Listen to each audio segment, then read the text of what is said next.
Welcome to the place to be reviews.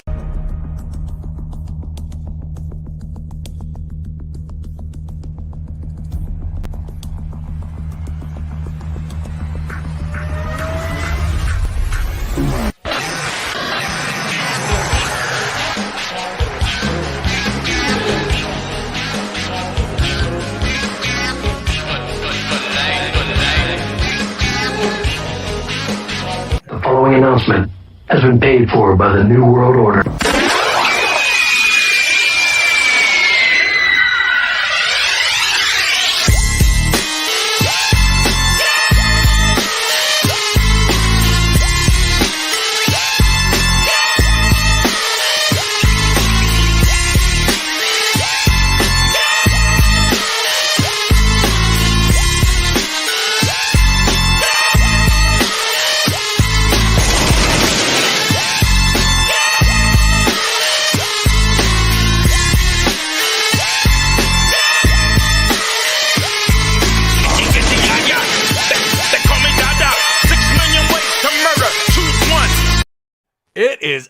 It is he, it is me, P-double-D-E Tepwakuian in the place to be reviews, right here with all of yous. No, it's not Enter the Unfamiliar or Final Death Star. We just happen to look the same and sit in the same fucking cockpit on this bridge of the same Star Destroyer. But you are here, Rogue, going rogue on Wednesday night, the place to be reviews. I don't know what the fuck I'm doing. The Fandom Menace People's Champion with you and a great panel, a surprise guest that was unbeknownst to me. I just knocked my light over. Jesus Christ. Let me kick it over to Tony. I don't know what's fucking going on over here. Congratulations. Tony hit 100 subscribers today.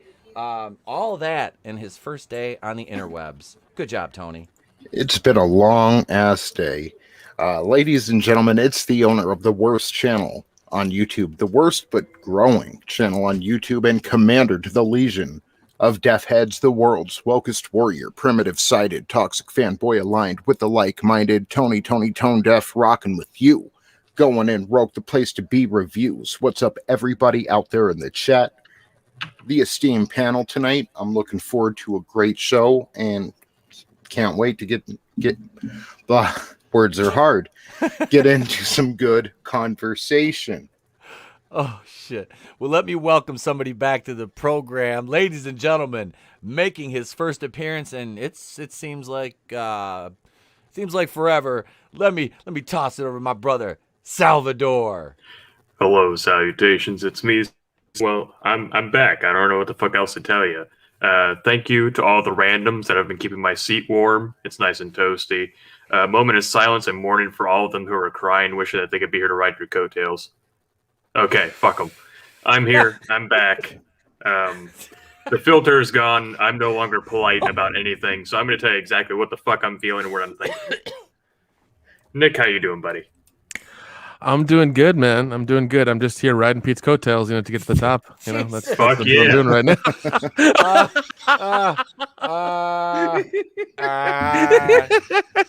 Hey, motherfucker, if I had coattails to ride, somebody could jump on them shits. They ain't been touched in a minute. Nick, ladies and gentlemen, let me introduce to you. He needs no introduction, but I'm going to introduce him anyway because I love him, the big old teddy bear. Ladies and gentlemen, the last standing Samoan, Big Rig, Nik Uttam.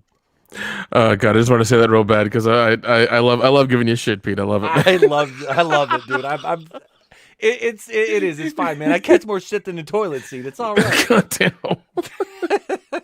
Oh, jeez. Yeah, but no, it's good to be on the show again. Good to be back.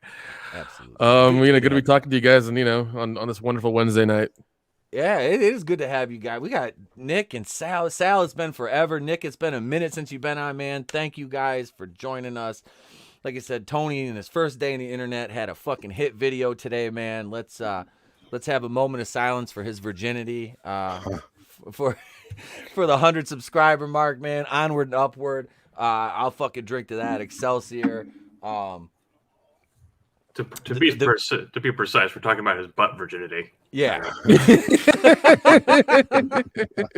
that makes sense now. That makes sense now. Okay. All right. Yeah. Let's get this all out before I apparently hit the next... apparently Tony also was suffering from hashtag been quarantined too long. So hey, I don't judge, buddy. I don't judge. You do you. Hashtag only clowns. Only clowns. You don't have to go down. Hashtag only clowns. No Somebody one buy told that me. domain right fucking now. Right fucking now. I like to think that there's a lot of like balloon animal balloons involved. Well, I mean, something's getting blown for sure. That's right. Oh, I can't wait to see where the bearded lady plays into this one. Clown porn. That's a bold strategy, Cotton. Let's see if it pays off. I'm waiting for my man Tiberius to show up and talk about my porn voice. Where I need that. I have not seen Admiral Tiberius in the chats in so long. I was just talking to him like today or yesterday on Facebook. I can't remember. It was one of those fucking days. But so normally, before we get into holy shit news, normally when I go into Walmart, you know, like I said, I have been wearing the face fucking gimmick in there. The greeters have been giving me shit. So the last couple times, the guy's been really fucking nice. Like today, I walk in with the Redskins hat on, and he's like, "How you doing? Have a good day." He goes, "I love that hat." I'm like, That's a little too enthusiastic. Let's dial it back. You're at a 10. Need you to about a 4 on that, bud. I'm like, I literally bought 3 of these. I'm like, one I gave to another guy at the school when he saw me wearing one. He's like, "Where'd you get that?" I'm like, "The bodega." He goes, "Have any more?" I'm like, "I got 3 of them. I can hook you up, man. I can hook you up." He goes, "Yeah, that'll be something I'll save." I'm like, "I'm wearing mine. Fuck, I got 2. I got one for show and one to go." I'm like, I don't even like. Well, I'm a Chiefs fan, man. I'm like, shit. Kendo inducted me into the fucking Chiefs King, so I got to get a Kansas City hat now too. Yeah, me too, man. I need one as well. He inducted me like morning of the Super Bowl, so I was like, I need one too. I was like 2 weeks before during the divisionals or the championship, AFC championship game. He was like, "I know how it is, man." He goes, "You've been a Lions fan for so long." He's like, "You've suffered long enough. You're welcome." He goes, I can knight you. I'm an emissary. I'm like, "All right, dude. I'll do it." I said, "Fuck, I've been a Lions fan since I was a kid. They ain't done shit for me, so I'm like, I'm Kansas City now. Fuck that."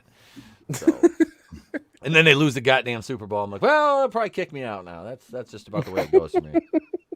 Let's see, that's the problem though, is that the Lions as a team didn't take their name from the ferocious jungle cat. They took it from the Lion King and the remake at that. So I thought they took it from the grocery store. yeah, Lion City Foods.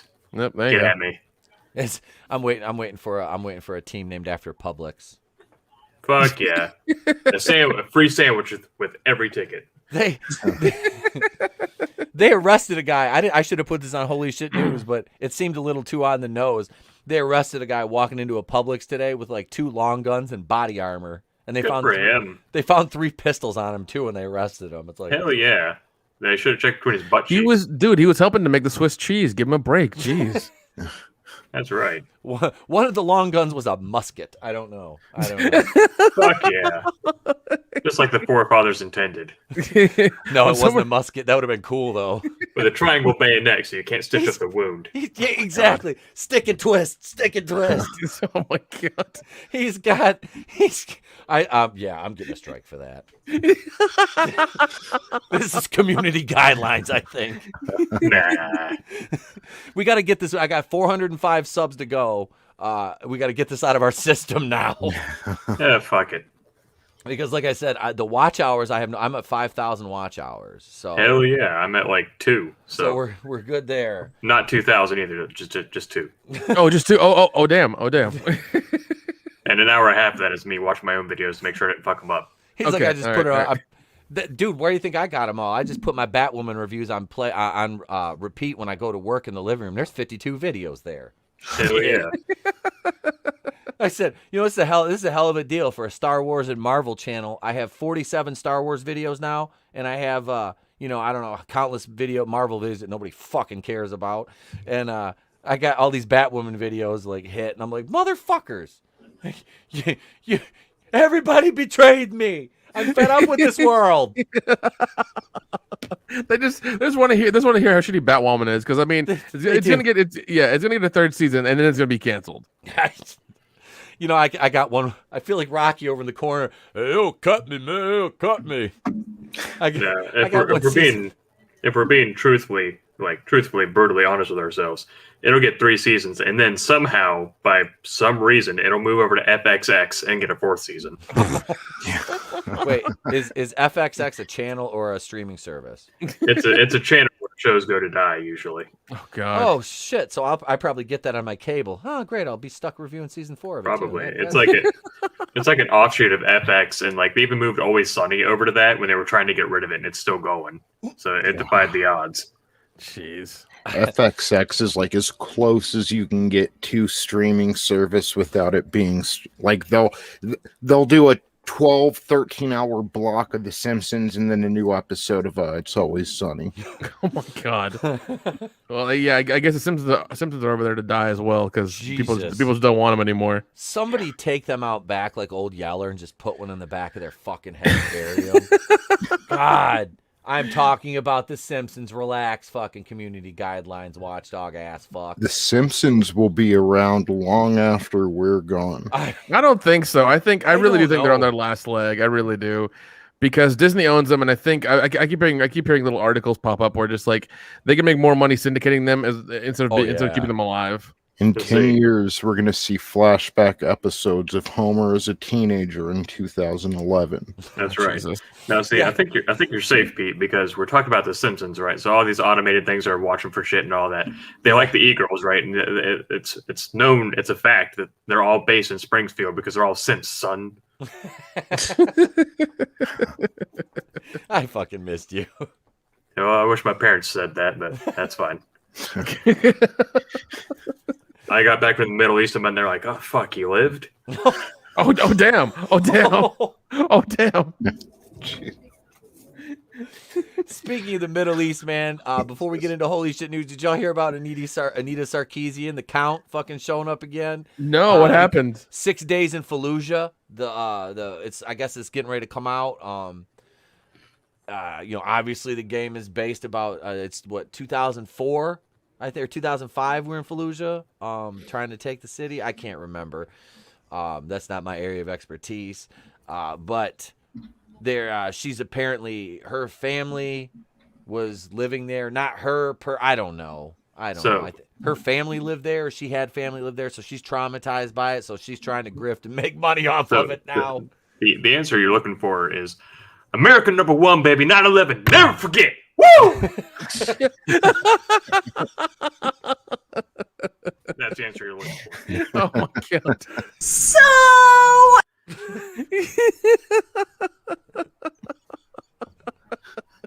Oh, God damn it. It's a spicy show. It's a fucking spicy show. We came out of that hole like Chipotle. God damn it. Just hot and angry. Hell yeah, it was like the shit I took earlier. I sat down and my ass screamed into the bowl. It was rough. Oh, I made Pete turn off his camera.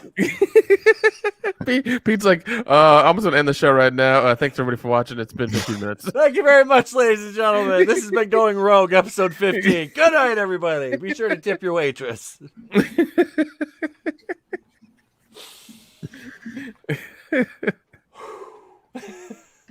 I forgot to scream, God bless Chris Kyle. God. Well, there goes a Q. There goes the 17th letter of the alphabet strapped on the video. It's always the Going Rogue. Every time you say that name, Sam Elliott pisses in a Coors can. That's right. And I drink it. How do you think I got these sultry tones? I'm drinking his essence. I'm waiting for my mustache that's in the mail. Don't make fun of Coors, the banquet beer. Oh God. Where's Rooster? God damn it. We kicked him off the show 2 seasons ago. Haven't you heard he got Me Too'd? The fuck is Me Too'd mean? I was in Roadhouse, asshole. I beat up Terry Funk.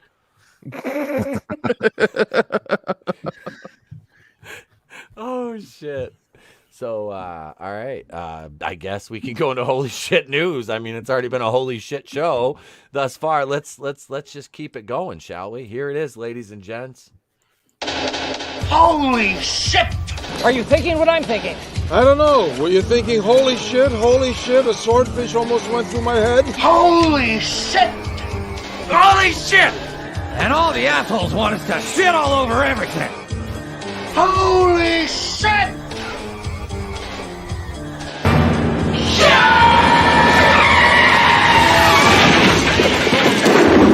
Where's the Tylenol?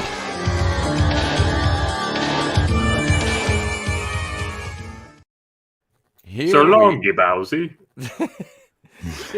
Here we are, the smokinggun.com, the first story of the night. Ladies and gents, couple busted for explicit oral encounter. X-rated public frolic in the park ends with handcuffs. Don't now, they see, all? that doesn't sound bad. I mean, I wouldn't mind to start out in handcuffs, but I mean, all right. No, man, you can't. You can't start out in handcuffs. It's difficult to chew your way out of them. That's why. You know.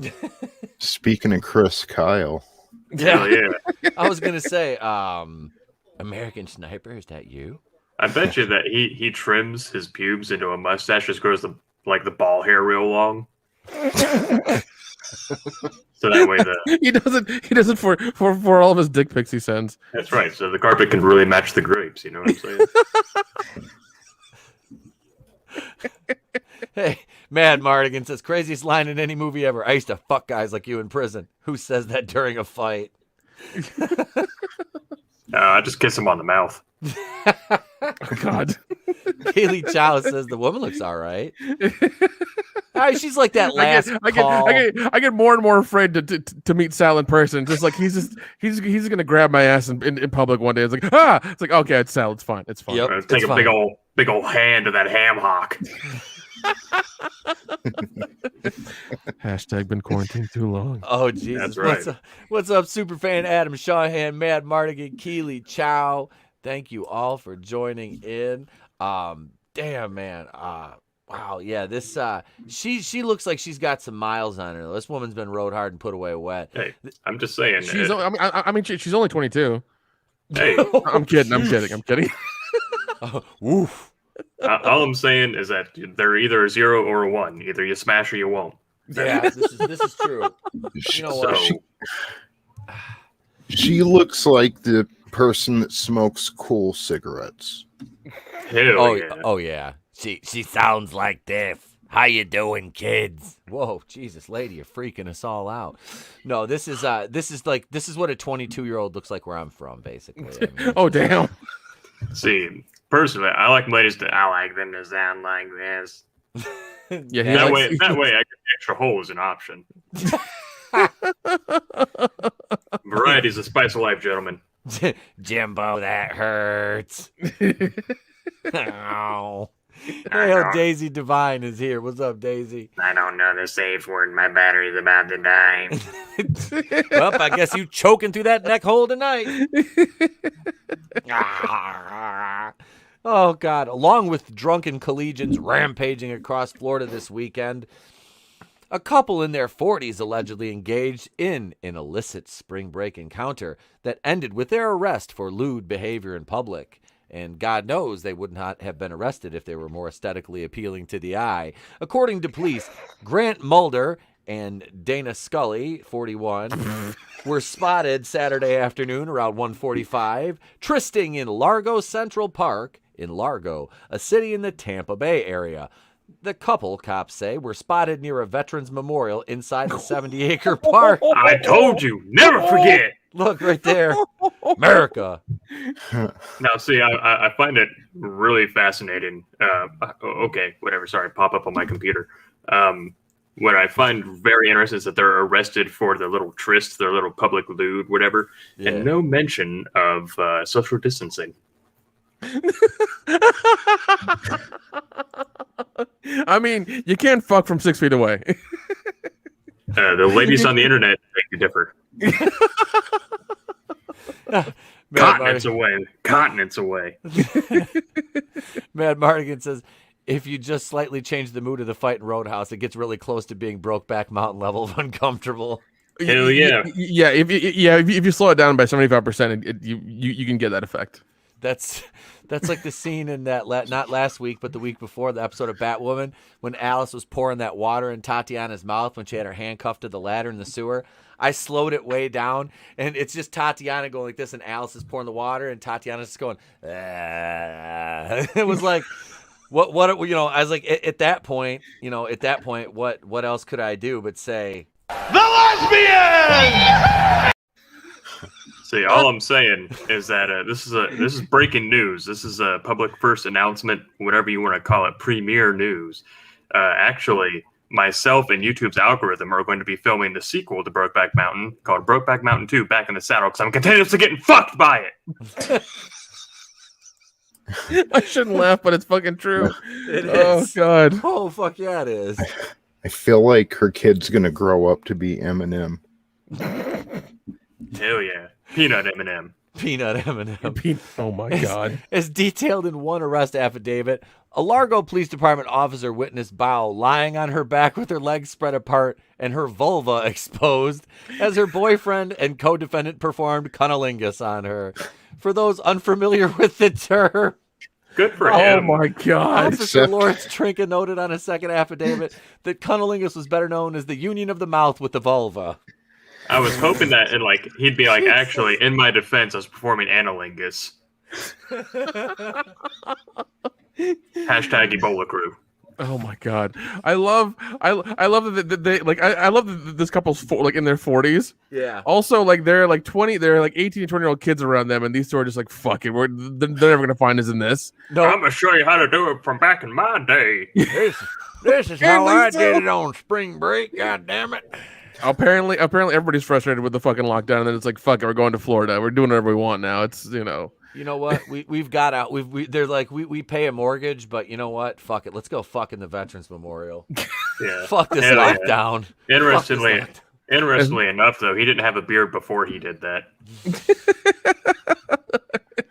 Friction, man, is stuck. It's like Velcro. She ain't shaved since the 70s.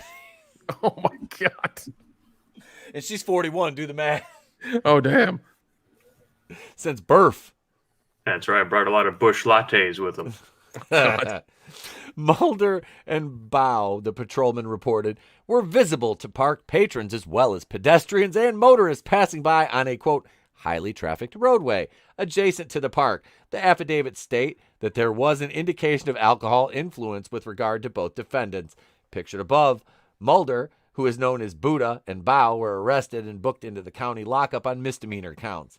Mulder was charged with lewd and lascivious behavior, while Bao is facing exposure of sexual organs rap.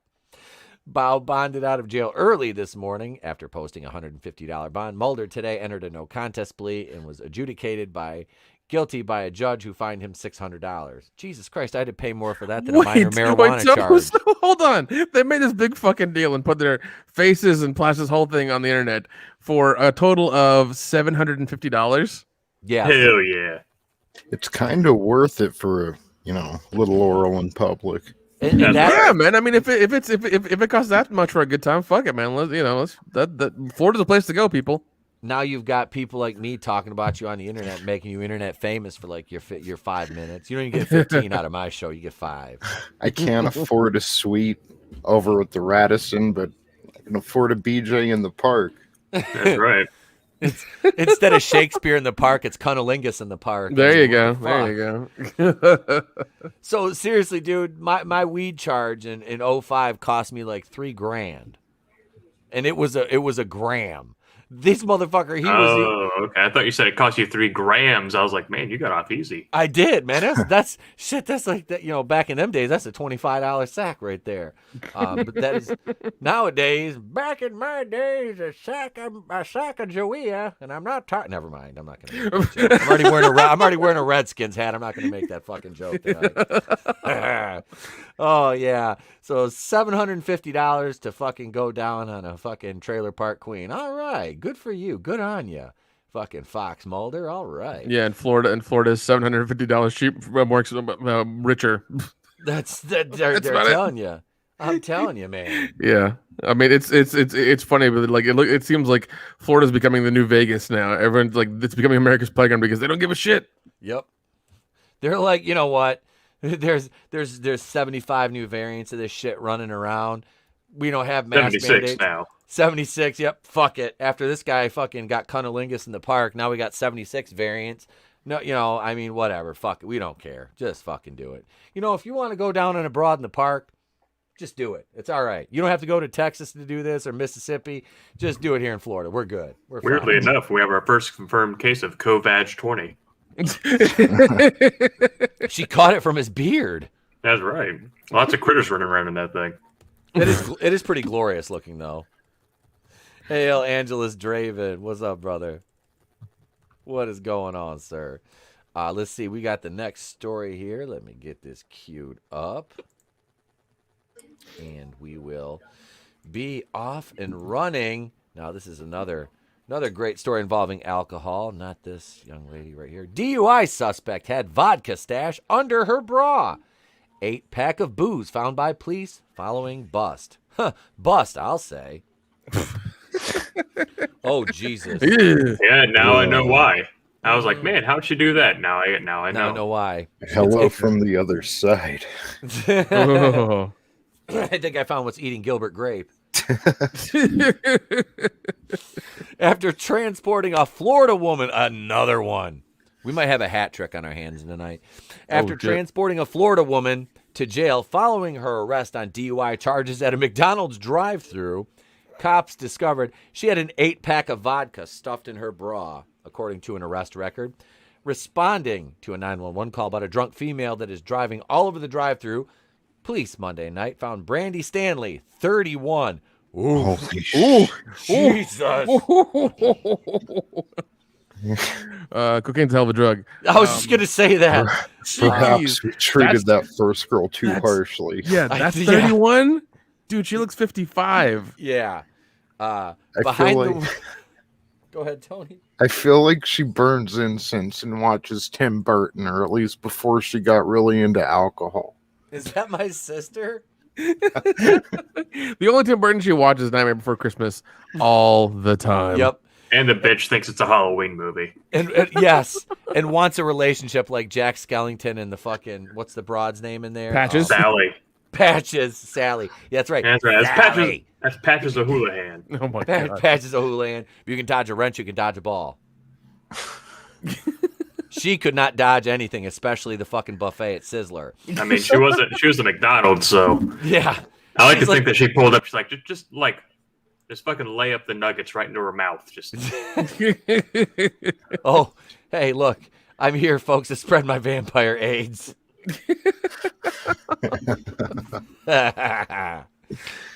So seriously though, she was driving a Pontiac SUV outside of McDonald's in Lady Lake, a town 60 miles from Orlando. She's driving a Pontiac SUV. I also like that since no one knows what Lady Lake is or where it is, like it's about 60 miles from Orlando. Like, wow, that's the nearest landmark, huh? Yeah.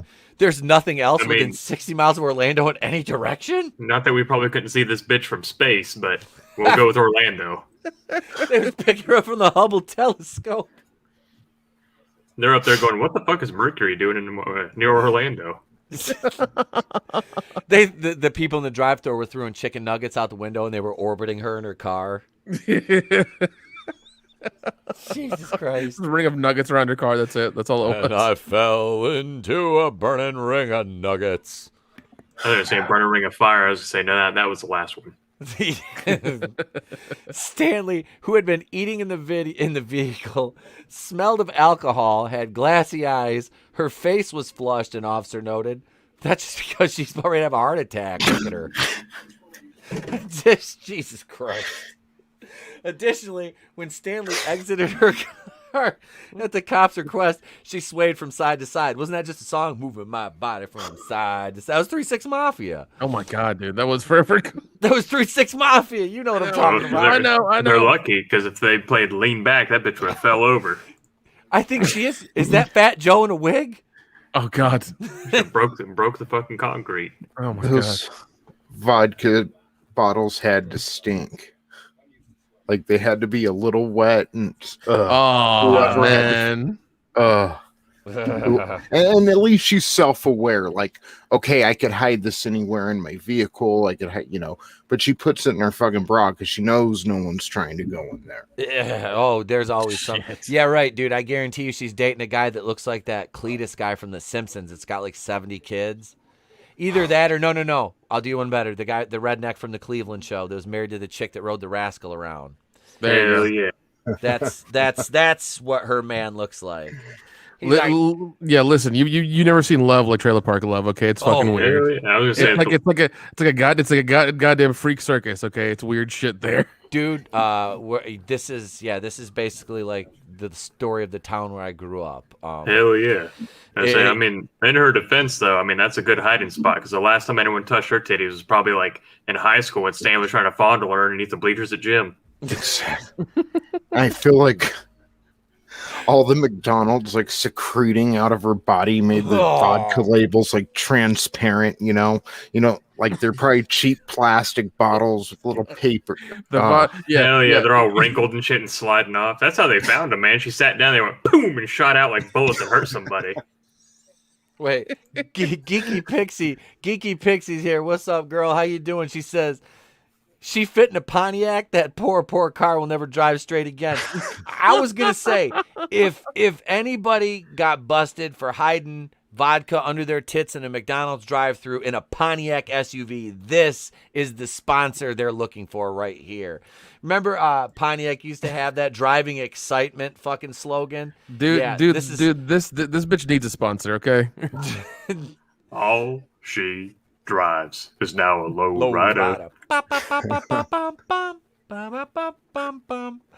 Oh, shit. Upon arriving at the county lockup, Stanley continued to yell and scream at the cops, resulting in several deputies assisting in removing the defendant from the vehicle. Oh, yeah, I bet you that big beast got fucking moving. She's going to be hard to bring down. She's going to be like a fucking wild bull. Yeah, I'm sure it was the yelling and not the weight that required several deputies. All that I can think of, all I can think of now is that thing from Jurassic Park. Shoot her! Shoot her! Clever girl. You got someone in the back going, that's a huge bitch. You see, hey, one of them just sitting there going, damn, boy. Damn, that's a thick ass, boy. Wow. Damn, she thick. I also like that wait, I kind of look like that guy now. Yeah. I also like that there's a dill pickle down there at the bottom. Like, I'm sure that poor Stanley after high school, that's probably what it looks like after his encounter. That's her man right there. That's right. Oh, shit. It was only after Stanley was extracted from the cruiser that the police located an 8-pack of Deep Eddy vodka under her bra. One bottle was missing from the pack. Oh, God. While court filings do not indicate the size of the individual vodka bottles, physics dictates that there were 50 milliliter nips, the shot size serving associated with airplane imbibing. Pictured above, Stanley was charged with a pair of misdemeanor counts, and those were just the ones in her bra. After a night in jail, Stanley was released from custody after posting a $2,000 bond. She is scheduled for an April 19th plea negotiation. Oh, my God, that's my birthday. If they have a live feed for that, we're going to cover it for the show. Also, I love how the sex couple was $750 total. Hers was for a DUI was $2,000. $2,000. They're not fucking around. They're not. Well, hey man, at least they got the priority straight. If you're fucking in public, it's okay. If you're drinking and driving, fuck you. We're nailing you to the wall. Yep. I would laugh if the cops walk up to the guy, like the guy going down on a chick, right? So the cop walks up. He's like, "Hey, I got a question." She's like, "Yeah." She finished yet? No. All right, I'll come back in 5. Hurry up that shit, man. Get that put in work, man. Get that done. Hashtag quarantine too long, bro. Go ahead. I got you. No, fuck it. Move along. I got this. Cops telling everybody, just move along. We're going to let him finish. That's right. Been quarantined too long.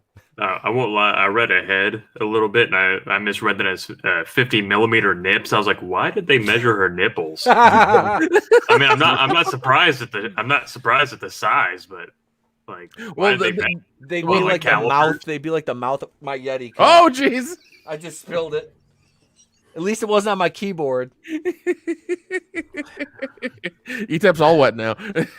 I got wet thinking about that big bitch with vodka under her titties. Shit. Quarantine too long. That's cold. That's cold. That is right in my lap. That is cold. Yeah, you saw it here first, folks. I poured water on my nuts in a live stream for you. It's not even on my OnlyFans. OnlyFans /Big Meech. I tell you what, though, I saw a real G at a party in college, right? Just speaking about water on pants. this dude got drunk, and as one does, fucking pissed himself. And his best friend was with him, and some people were starting to look at him. He went, fuck it, and just poured a fucking big old beer on his lap so that way his friend wouldn't have to be the only one with pee pants. He Billy Madisoned himself. I was like, that's a true friend right there. That is a fucking OG move. I was like, that's a fucking G. Like that's who you want on your side. Yep, Oh, I'm telling you, dude. That is So and it's funny in the article they call them nibs or nips or whatever. But like apparently that's the official name, but like everybody I know knows them as airplane bottles. Yep, they're always airplane bottles. I mean, airplane or hotel bar bottle or hotel mini fridge bottles. But yeah, exactly. Airplane is the preferred vernacular. Yeah, but like nips or nibs, I'm like, who? Like I remember my cousin told me that. He's like, the little nib bottles. I'm like, what? He's like, yeah, the alcohol nibs. I'm like, what are you talking about right now? He's like, no, the airplane bottles. Like, say that then. The only thing I ever refer to like a nib or a nip would be like just a little shot off a bottle. You know what I mean? Yeah. And you're not. I mean, I don't even think that's socially acceptable to do these days. I mean, it's like my wife. We're sitting there the other night. She tried getting frisky. I'm like, hey, social distancing, get the fuck back. Also, it's been 8 months. Get the fuck away from me. I just want to applaud that dude for being able to pull that off while wearing a mask. That's fucking talent. Speaking of talent, we've had a couple getting arrested for having sex at a veterans memorial. We've had a drunk Florida heifer get caught with an 8-pack of vodka under her tits. I bet she wears underwears with dick holes in them. I'll say, I bet you she wears underwear with dick holes in them. That is a man I would not like to fight. Here we go. Ladies and gentlemen, the main event of Holy Shit News right here. This comes to us from Fox News. Florida naked woman rescued from storm drain after unknown length of time. Good for her. So basically you found a mermaid. Well, she heard about fucking Tony's Only Clowns, and she was like, "Hey, clowns hang out in sewer drains, right? I can get on this." Oh shit! Climb down in there. Everybody, give Sal a clap for that. Goddamn it, give a like for that shit. That was hilarious. That was goddamn ingenious right there. She's trying to get some of that penis wise. You know what I'm saying?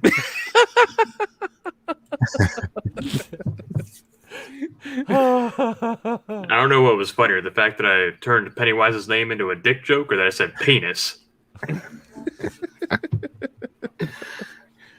This is the kind of highbrow humor we bring to the table every fucking episode here, ladies and gentlemen. If you're not enjoying yourself, I don't know what the fuck is wrong with you. Maybe you need to have a drink, smoke them if you got them, edibles, whatever. Just enjoy it. This world is insane. We're having people, dudes that look like Grizzly Adams eating out fucking homeless people in veterans parks. We've got big tittied fucking McNugget eating fucking planets, driving Pontiacs, drunk in drive-throughs, hiding vodka in their big ass titties that are probably one's lopsided with like. Hell yeah, looking like tube socks. Sunspots all over it. And now we're pulling naked Florida women, not even a naked Florida man, naked Florida woman out of a storm drain. It does not get any better than that on your Rogue Entertainment Wednesday night. Dude, Florida. I thought Florida was wild, a couple years ago. It is fucking wild right now. Dude, right now, it's like the Wild West out there, except it's it is, man. It is on the eastern seaboard. It's fucking crazy out there, man. Florida's like California. Hold my fucking beer. Well, no, yeah. Basically, Florida's California's polar opposite. Everyone's like tucked in fear and everything, all inside in California. And Florida's like, fuck you. Yep. It's nice out here. Yeah. Oh yeah. If the end of the world's going to happen, we're going to go out enjoying our fucking selves. Yeah. Here it is right here. A naked Florida woman was rescued from a Delray Beach storm drain Tuesday after becoming trapped for an unknown length of time, authorities said. Crews dropped a ladder and harness down the drain to lift her out after a passerby heard someone calling for help below. The storm drain is about 8 feet deep, local authorities said. All the passerby heard was, "We all float down here, Georgie. We all float down here." That's right. She got the built-in flotation devices. But after the rescue, authorities learned she'd been missing for weeks. Jesus Christ. What? The Sun Sentinel reported it's unclear how long she was trapped or what happened to her clothes. Oh, look at this Real headline. quick. Yeah. Pause. I just want this photo is such a still shot of our times. We got people here doing the Lord's work, like doing shit, and in the back we got these motherfuckers on their phones just videotaping shit. Yep. Look at them. Look at them all. It's funny. You Then you got the guy with his arms crossed, like, damn, they fucking found her. look at one of them's got a shower. One of them's got a shower cap on, going, "Ooh, child, look what I came out here for." Oh my god. Oh, there's two of them with a shower. Is that no? That's a weave, a perm, and a press and curl. Never mind. Yeah, it is. It's something. It's something. That looks like a hair fucking helmet. She used that gorilla glue. That's what happened. That's gorilla glue hair. What happened to Tony? He left. Tony's like, I can't do it anymore. I'm out. All right, we'll send you the link, Draven. Hang on. We'll just replace Tony with Draven tonight. But after the rescue, okay, yeah, she'd been learned for a week. She was lucky, Delray Beach Fire and Rescue spokesperson Danny Mosachea told the paper. I don't know how much longer she would have been okay down there. The idea that somebody might be down there for any length of time is disturbing. It's dirty, dangerous. There's snakes, rats, garbage, dirt, leaves, anything on the street. What the fuck do you think she was eating down there? Oh my god. Oh god, she ate the rats of Nim. That's right. Damn it! What was the one's name? The bad guy was Nicodemus. Nicodemus, the villain in the Rats of Nim. That's right. I'm surprised I remember that. I haven't seen that movie since I was probably Trey's age, man. That movie's good as fuck. There was two of them, I think. The animated, they were great. Yeah, you got that. Was that Rank and Bash? I think that made those. Fucking good as shit. Those are. I gotta. Hey check Tony. Hey Tony, welcome. Hi, Tony. Hi, welcome to the show, ladies and gentlemen. His first time on the internet, Tony Tone Deaf from the Clown World Review. Hey guys.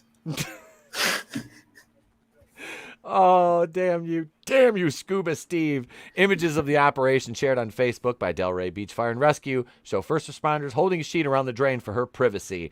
Only a pair of scuffed, bloody knees can be... Yeah, those were there before she went in the drain. I was going to say, that's probably why she ended up in the drain. Let's see, what else we got here for pictures? Yeah, I mean, some dude was eating her out there in the public, and next thing she knew, she was in the sewer drain. She got to quaking and just fell in, I guess. I was just eating her out in the sewer drain, and then she fell in the hole. I ran and ran to get help, and then nobody came, so I just kept her running. And then I got tired one day, and I went home. Good for him. He's like, I'm done with this. Wait, what? They're disposable? Oh my god. What, women? Yeah. My wife is outside the door going, yeah, you are, motherfucker.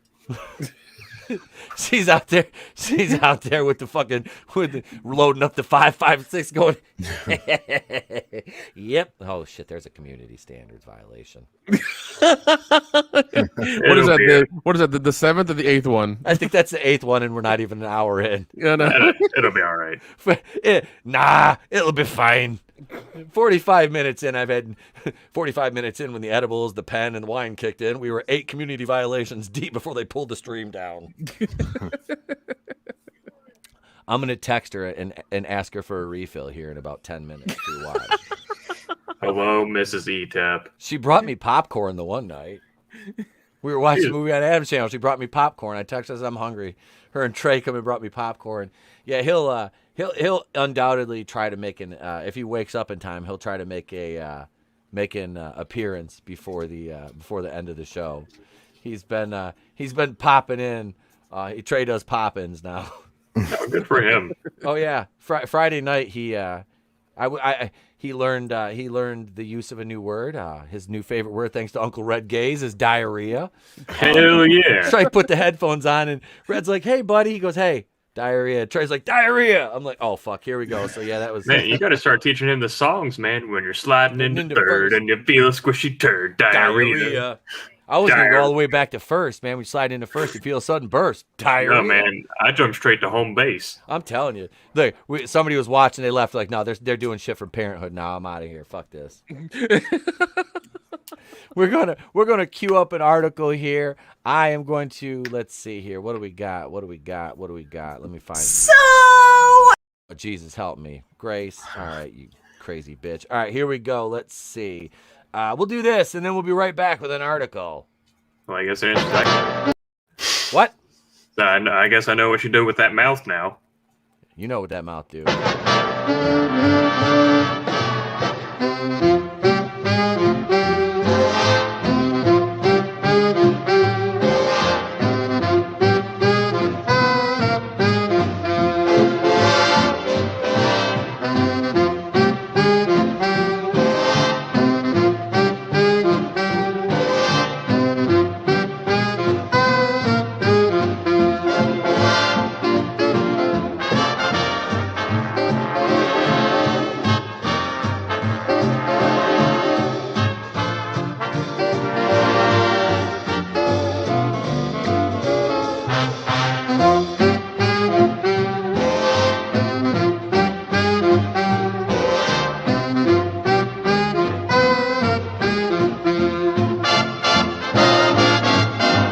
Hey, Joe. What do you mean, Joe? My name's Roy. Well, come here, Roy, and get groovy. You been uptown? No, I ain't been uptown, but I've been around. You mean to say you ain't been uptown? No, I ain't been uptown. What's uptown? Shit on the floor. Time to get swifty in here. Okay, now it's time we do a little dancing to Tony Tone. Look at my feet, mother. Oh, yeah. Arthrisha, what do you got? Check this move out. All right, we are right here on Deadline, and I hope Rick took a big shit on the Mary Sue and Rachel Leishman. Hey, boo. I just want to say that song that was playing during that whole thing fucking slaps. The old school jazz there. God damn. Oh, fucking dude, I found that. I'm like, oh yeah, I'm gonna put you to. I'm gonna get a copyright claim for this. I'm like, I don't even care. I like this shit. I was gonna say, I don't think that dude was allowed uptown back then. Bad joke. Tony, I think you need to take this opportunity to denounce white supremacy. It was a bad joke that we've moved far past, but are now slowly headed back towards. And I'm sorry. I'm sorry. Sorry, I heard white supremacy and my butthole puckered up. We have to take this opportunity to denounce white supremacy as a program. Yeah.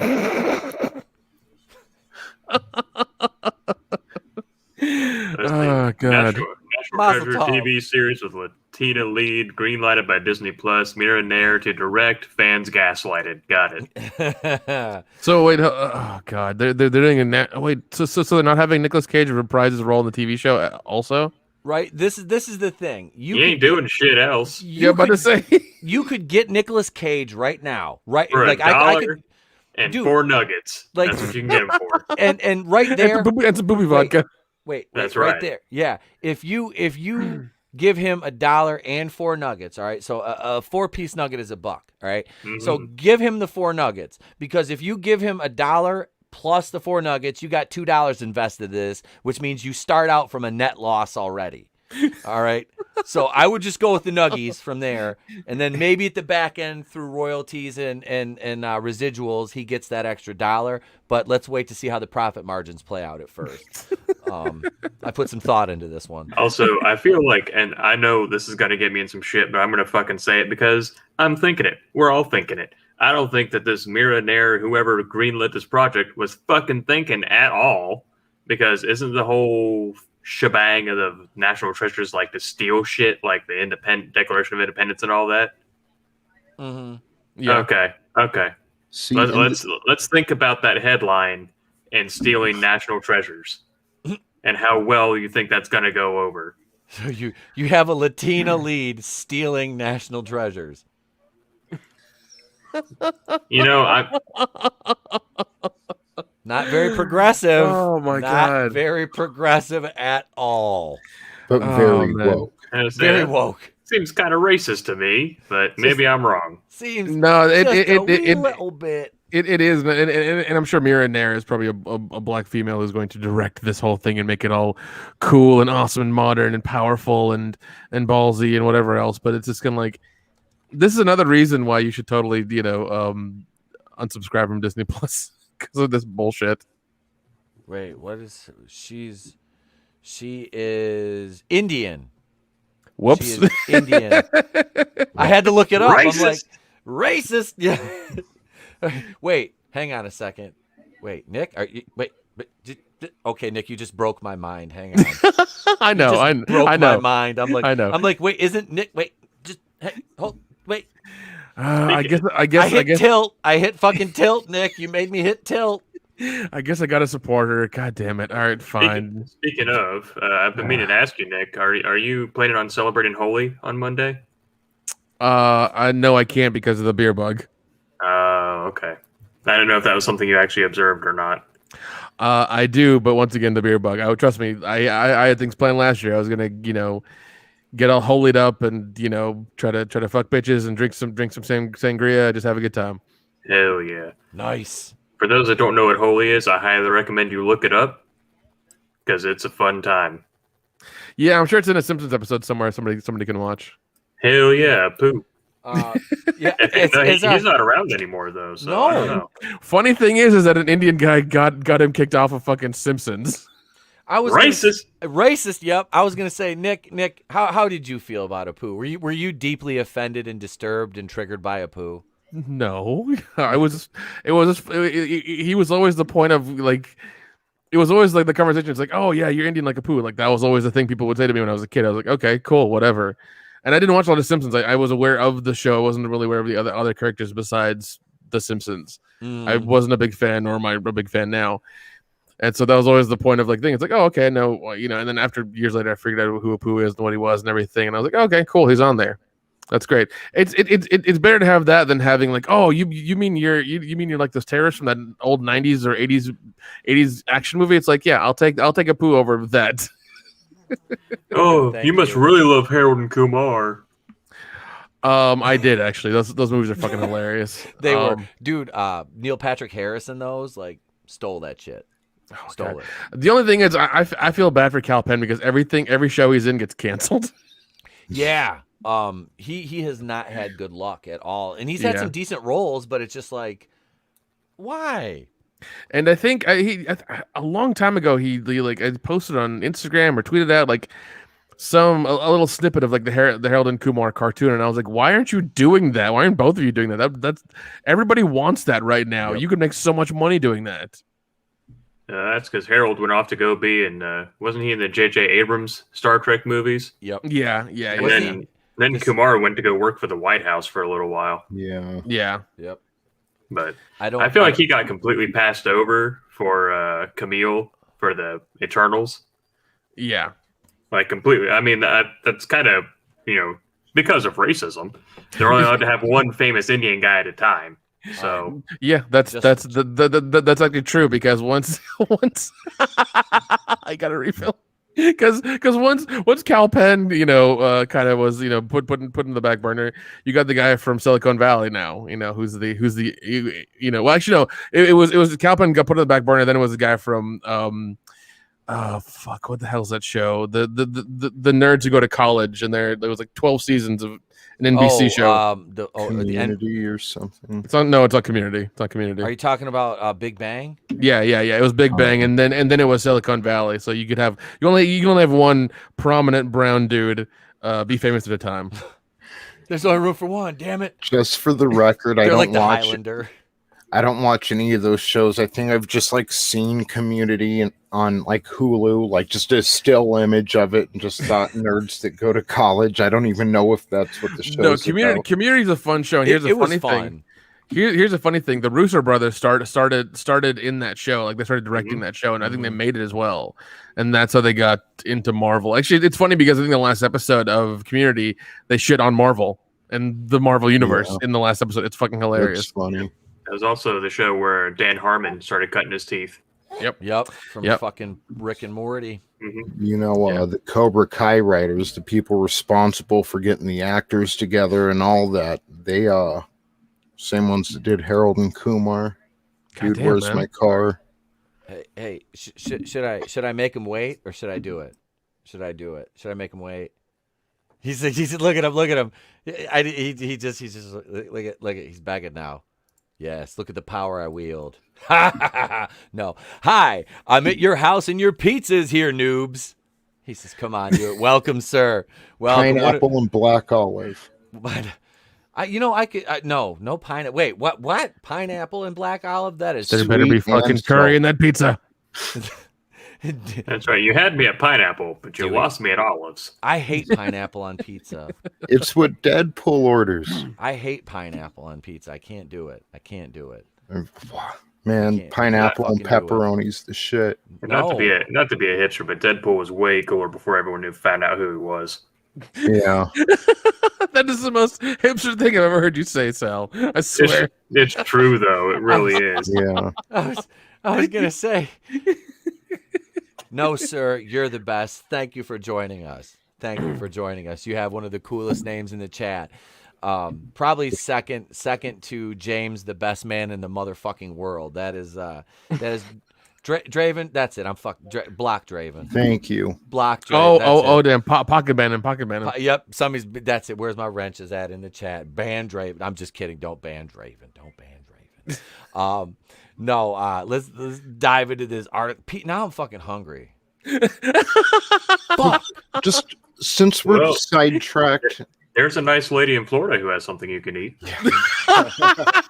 And God damn it. Dude, again, Sal, again. Seriously, I just had a double burger with it had mushrooms, bacon, cheese sauce, what the fuck else was on that bitch? Penis. Tater tots. And then I ate half the wife's quesadilla burger. That's not a pun. Okay, all right, good. I was worried. I was like, where are you going, Pete? I didn't have time. This isn't a Florida store. I didn't have time for all that shit. I was gonna say, I heard cheese sauce in the first one. I was like, oh, where's this one going? No. But I got Little Caesars pizzas in the freezer. Oh hell yeah! I think I might have to make one of those. But that burger, dude, it was so fucking huge, and I ate it like that and fries, and the wife, she only ate half her quesadilla burger, and I'm sitting there typing up, getting the stream set up, and she's like, "Do you want?" I'm like, "Yes." She's like, "I didn't even have to finish." I'm like, "I'm fat. Give it to me." I've actually lost 30 pounds. Good for you. I've lost 30 pounds. I'm down to what was I today? 210. Hell yeah. I weighed in at a slim trim 210. Now all I need to start doing is hitting the weights again and just kind of get. I don't want to gain any. I just want to get slim down and cut up a little bit before summer, man. But yeah, I feel good. I haven't even started lifting or anything yet. I've lost all that weight. I feel good. I tell you, this new town I'm in fucking sucks. Why? Where I was living at before my big move, I had a Waffle House down the street. Oh fuck! I had a Burger King down the street. I had a Jack in the Box across the street from a Taco Bell that was within walking distance. What the fuck? And now I lived in the ghetto. And now, where I'm living, the closest Little Caesars is an hour away. Oh, wait, hold on. How close is the Starbucks to you? By probably like 3 blocks. Oh, okay. Yeah, it's one of those places. Okay, another question. How far is the Whole Foods? Oh, Whole Foods. I'm not sure. I've only been to Whole Foods one time. Okay, all right, but I kind of get the idea where you are. Yeah. I moved to a very different place, not by choice. I'm forced to live here, but man, I was like, man, all I want is a fucking hot and ready, and I was like, Little Caesars near me, and the nearest one there, it's closed permanently. I'm like, where's the next one? I'm trying to know some girls in your area who are hot and ready. So I mean, I can give you a number for you. Oh, they ain't ready for me. Hashtag quarantine too long. That should be in the description of the show. God damn it! Hell yeah! All I'm gonna say is that Daisy Divine down here says, "All you can eat rubbery calamari in Florida." I like to think that rubbery is a double entendre in that it's rubbery in texture and rubbery in fiction. Have you we have footage of Sal moving. You're damn right you do. We have footage of Sal moving, and we'll show it right now. Here it is, right here. Here it is.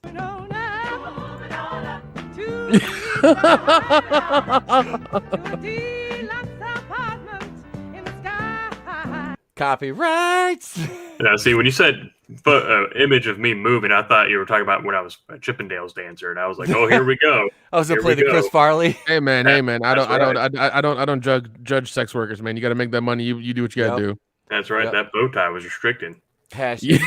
Take everything else off, but that bow tie's got to stay on. Hashtag make sex work legal. Make sex work legal.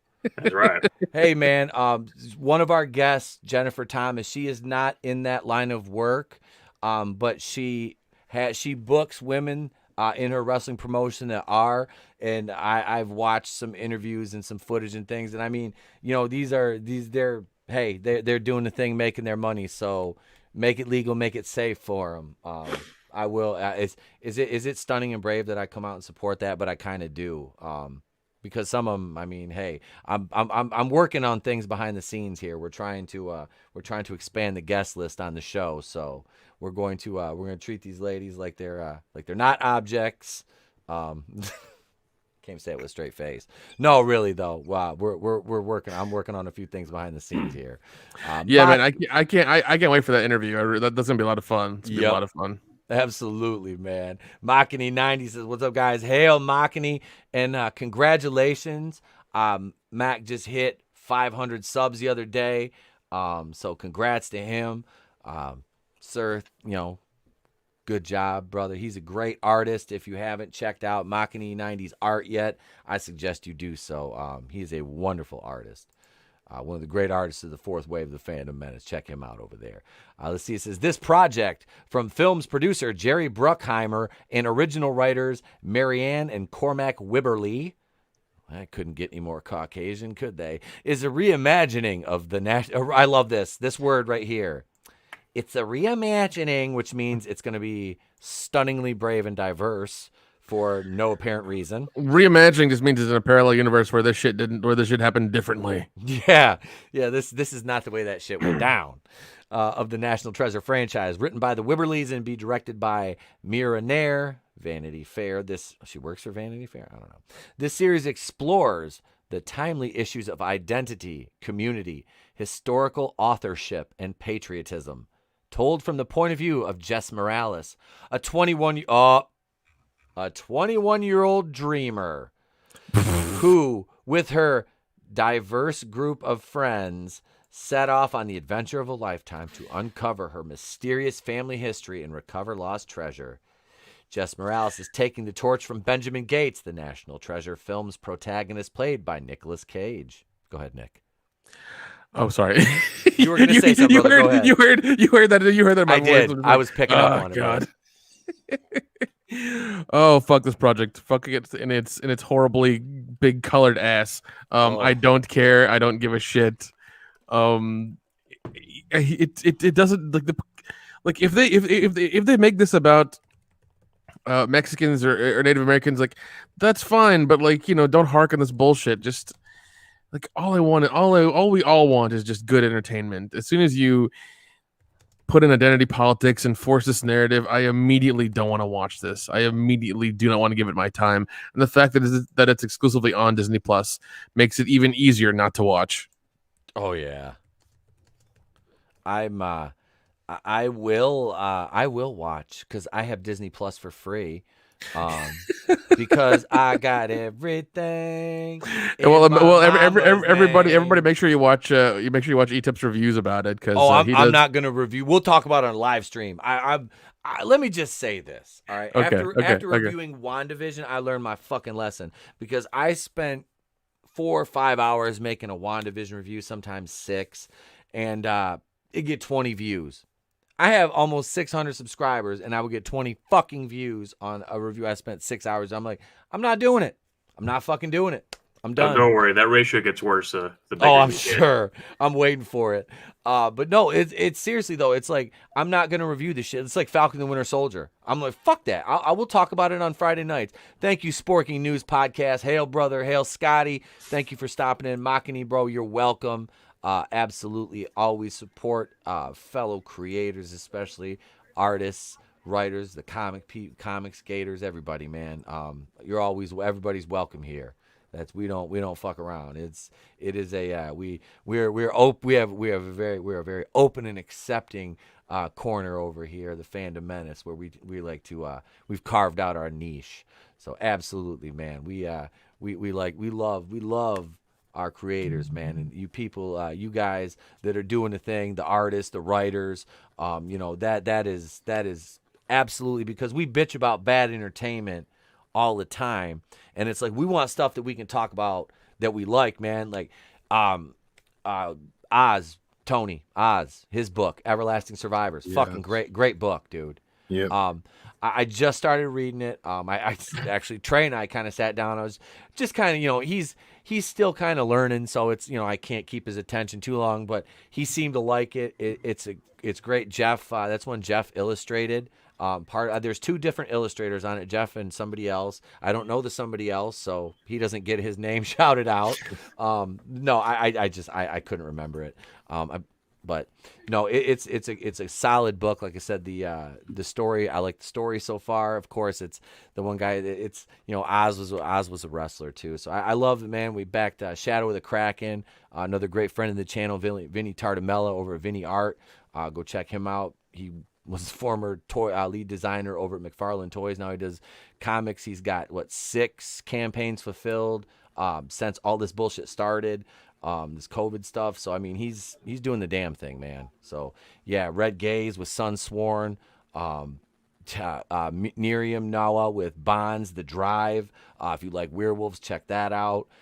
Yeah, we got there's a lot, and of course, I would be remiss if I didn't say Stealing Solo with the cover drawn by Anna, that Star Wars girl.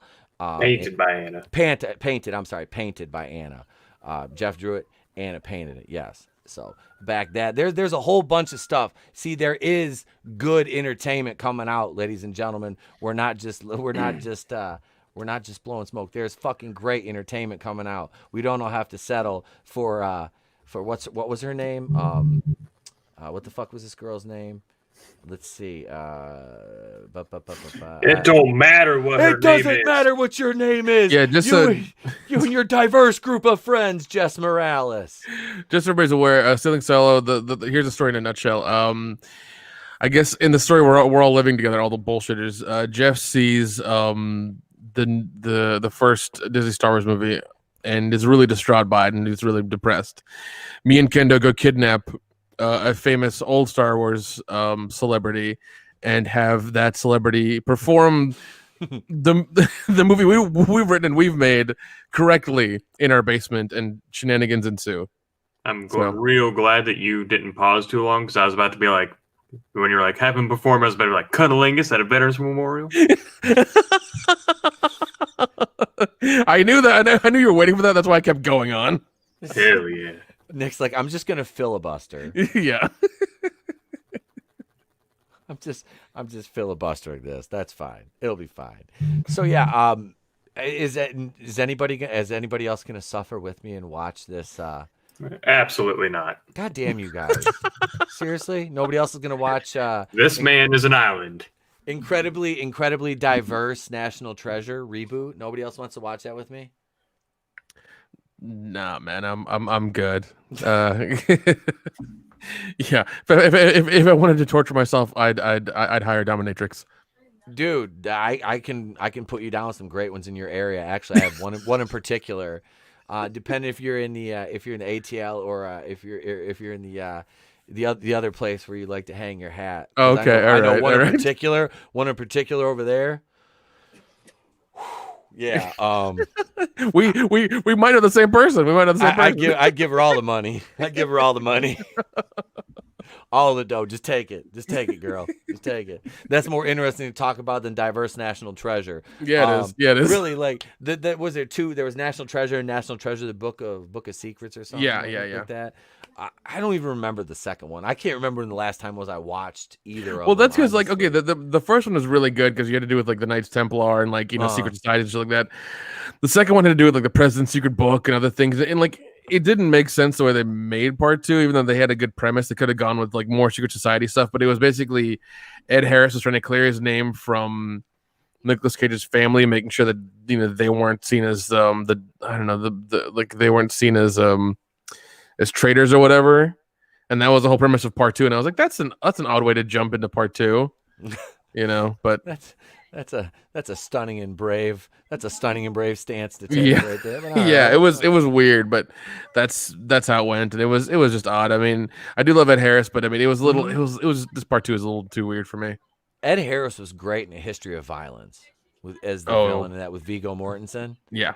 Plus, you got to see Viggo Mortensen. What was it? What's the chick's name? Yeah. What was her name? He was really great in that movie with the retarded kid.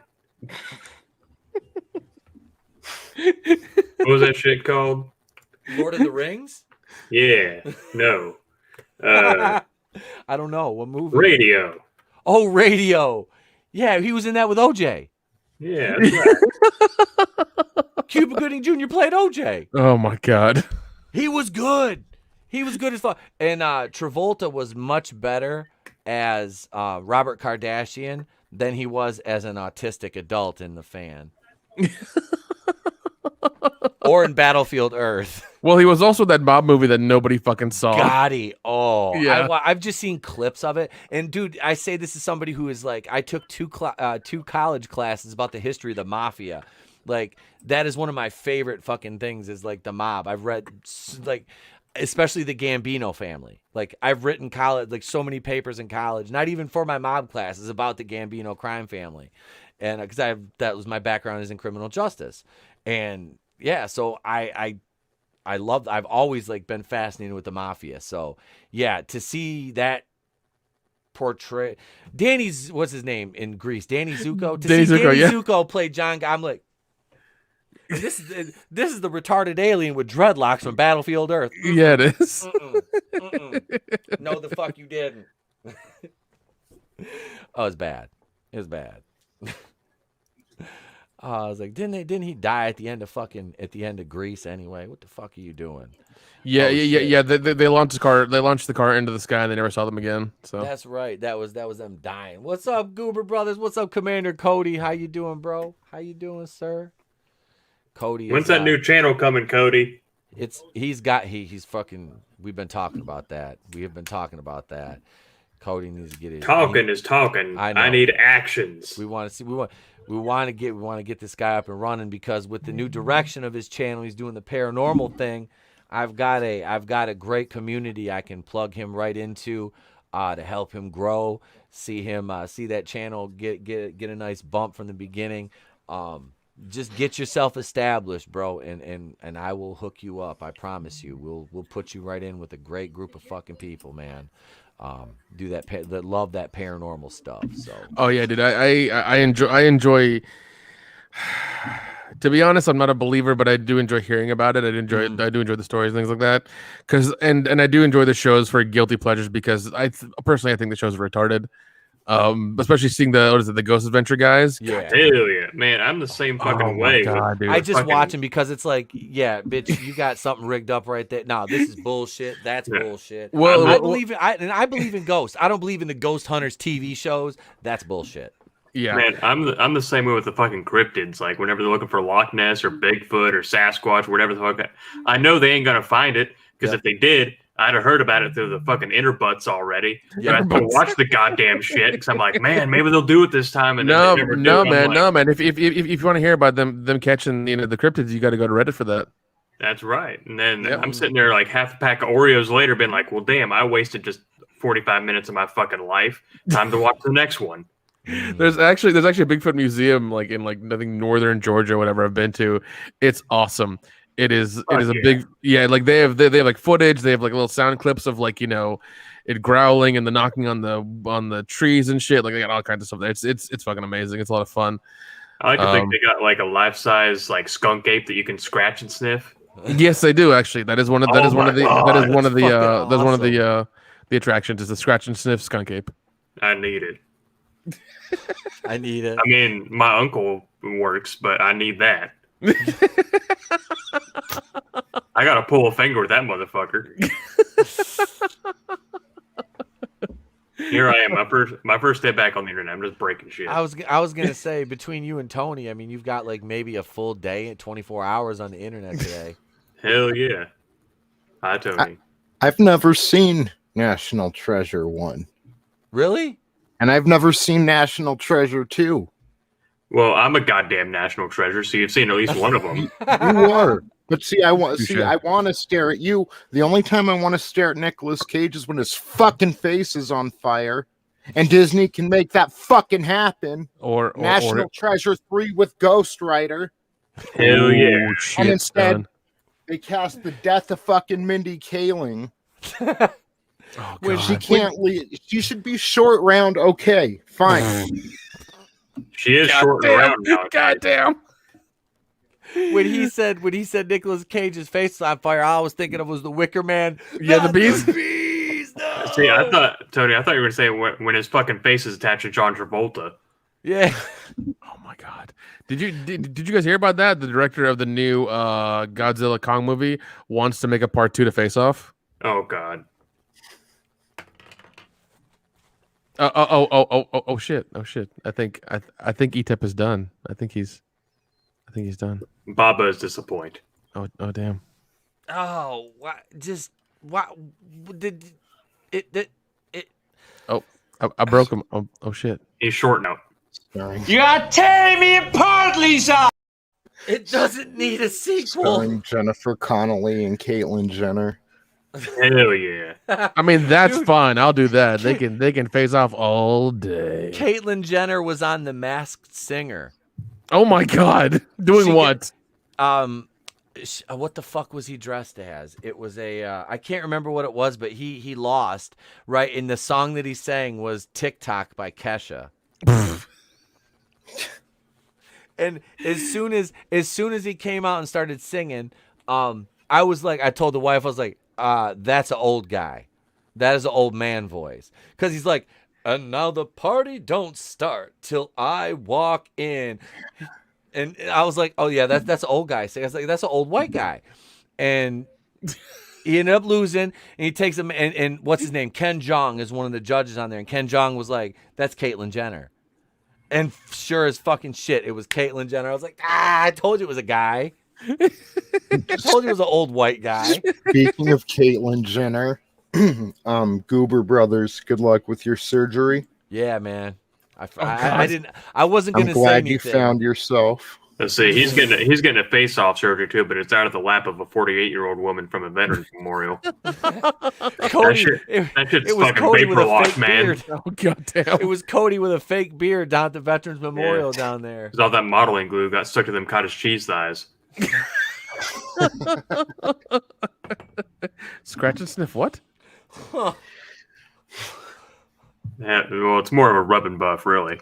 There you go. I was thinking Rizub and Tizug, but all right, we can do that one too. Little Trailer Park Boys reference, little Trailer Park, little J Rock, you know what I'm saying? Holy shit! Yeah, so National Treasure is gonna be shite. Yeah, it is. Yeah, It's it gonna is. be shite. You know what's not gonna be shite is, we're gonna review V, the original miniseries. We're gonna do it here on the channel. There's gonna be 4 of us on that. That'll be that's gonna be a lot of fun. That'll be coming up soon. That'll be part of the I Love the 80s series. So yeah, V's got a fucking great cast too. That is Can we please get V the porn parody? Where the V stands for something else. Yes. Yeah. Hell yeah. Yep. We could. What was the chick's name? The one. Her last name was Badler. Let's see. How old is she? She's too old now. She's got to have like a hot granddaughter. Oh, there's no such thing as too old in porn, my friend. Trust me, I found that out the hard way. I mean, after you hit 22, you turn into the MILF category. But your great grandma when you're 30. I mean, that's right. I'm here with my grandchildren. Bitch, you're like 30. It's How like old are that. they? It's like that 18. meme that you see where they're like, "All right, let's go get you that PS5 you've been wanting." Yep. Oh, Mima, no. Oh God, we're gonna. On that note, on the note of Mimas, we're gonna step out momentarily here, and we'll be right back with our next topic, ladies and gents. Don't go anywhere. If you do, the chupacabra will come and bite your face off.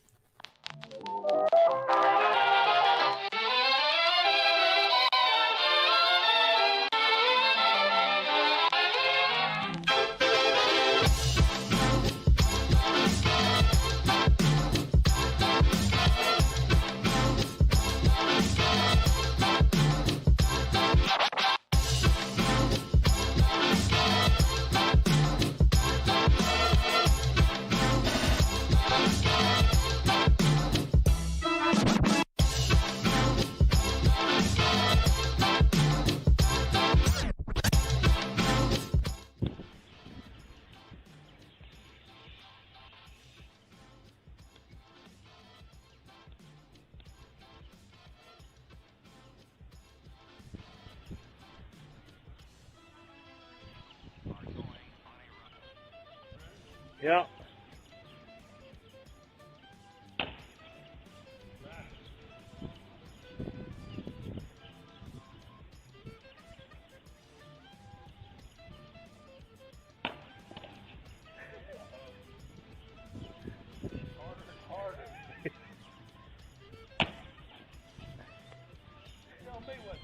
I don't know.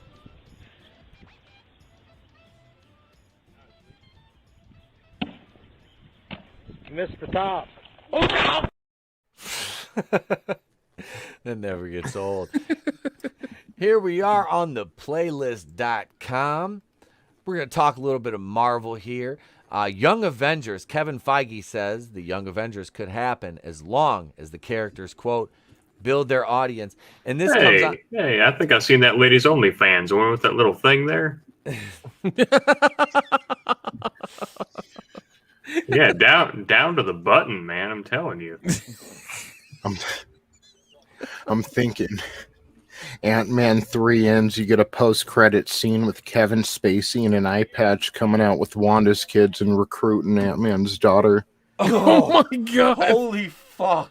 Hell yeah, that went dark. That sounds like some Hollywood shit. That sounds like some shit they do. That was about as dark as the ladies that I like. He's not joking. That's good. Hell yeah. He is not joking, ladies and gents. I can confirm. So I got into it with somebody it's funny, dude, the Marvel Cinematic Universe group on Facebook, right? Or page, whatever it is. So I think it's a group. I joined this.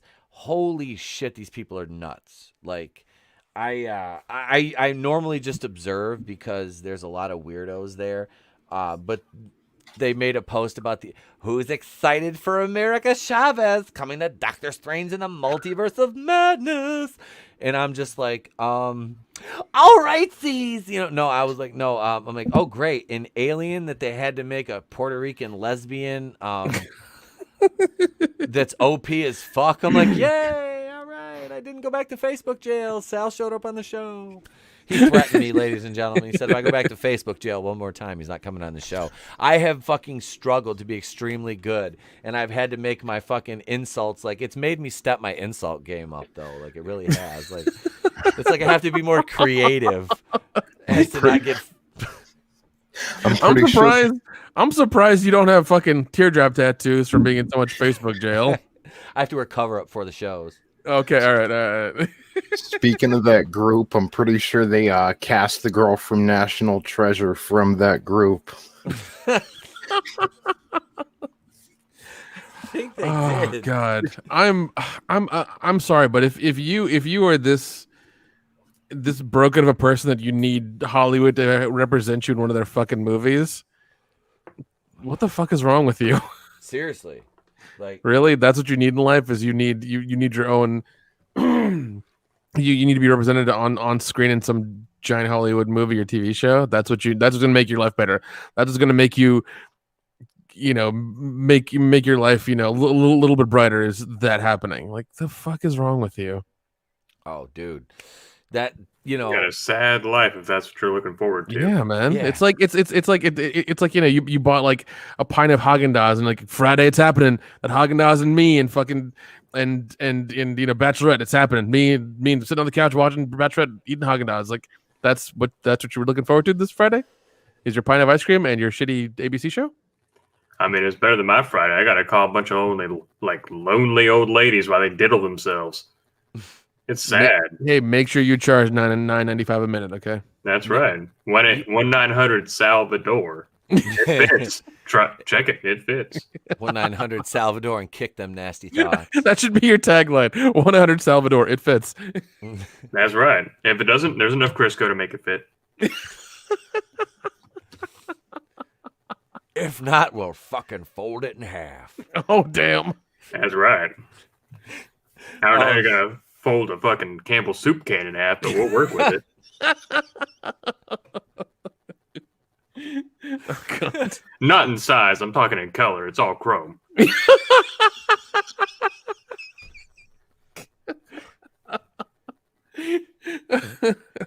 damn it. They call me the Chrome Dome for a recent double entendre. Oh God. Oh. So anyway, tell me about this Young Avengers bullshit.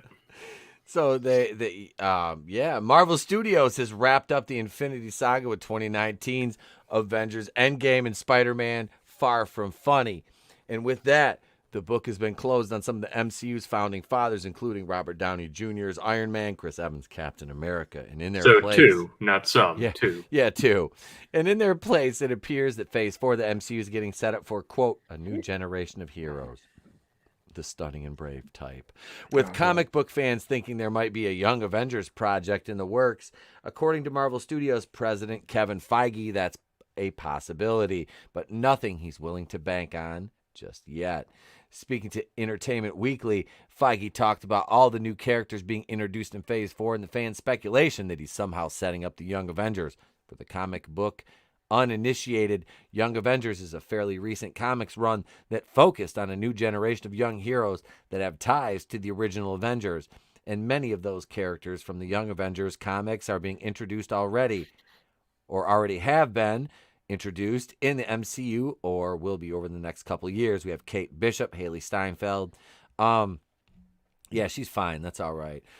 In Hawkeye, Cassie Lang, Catherine Newton in Ant-Man and the Wasp, Quantumania, America Chavez, Gomez from the Addams Family, we'll say her name is because I don't know what the fuck her first name is, in Doctor Strange in the Multiverse of Madness, and the twins, Billy and Tommy, Julian Hilliard, and Jet Klein, respectively, from WandaVision. All right, pause.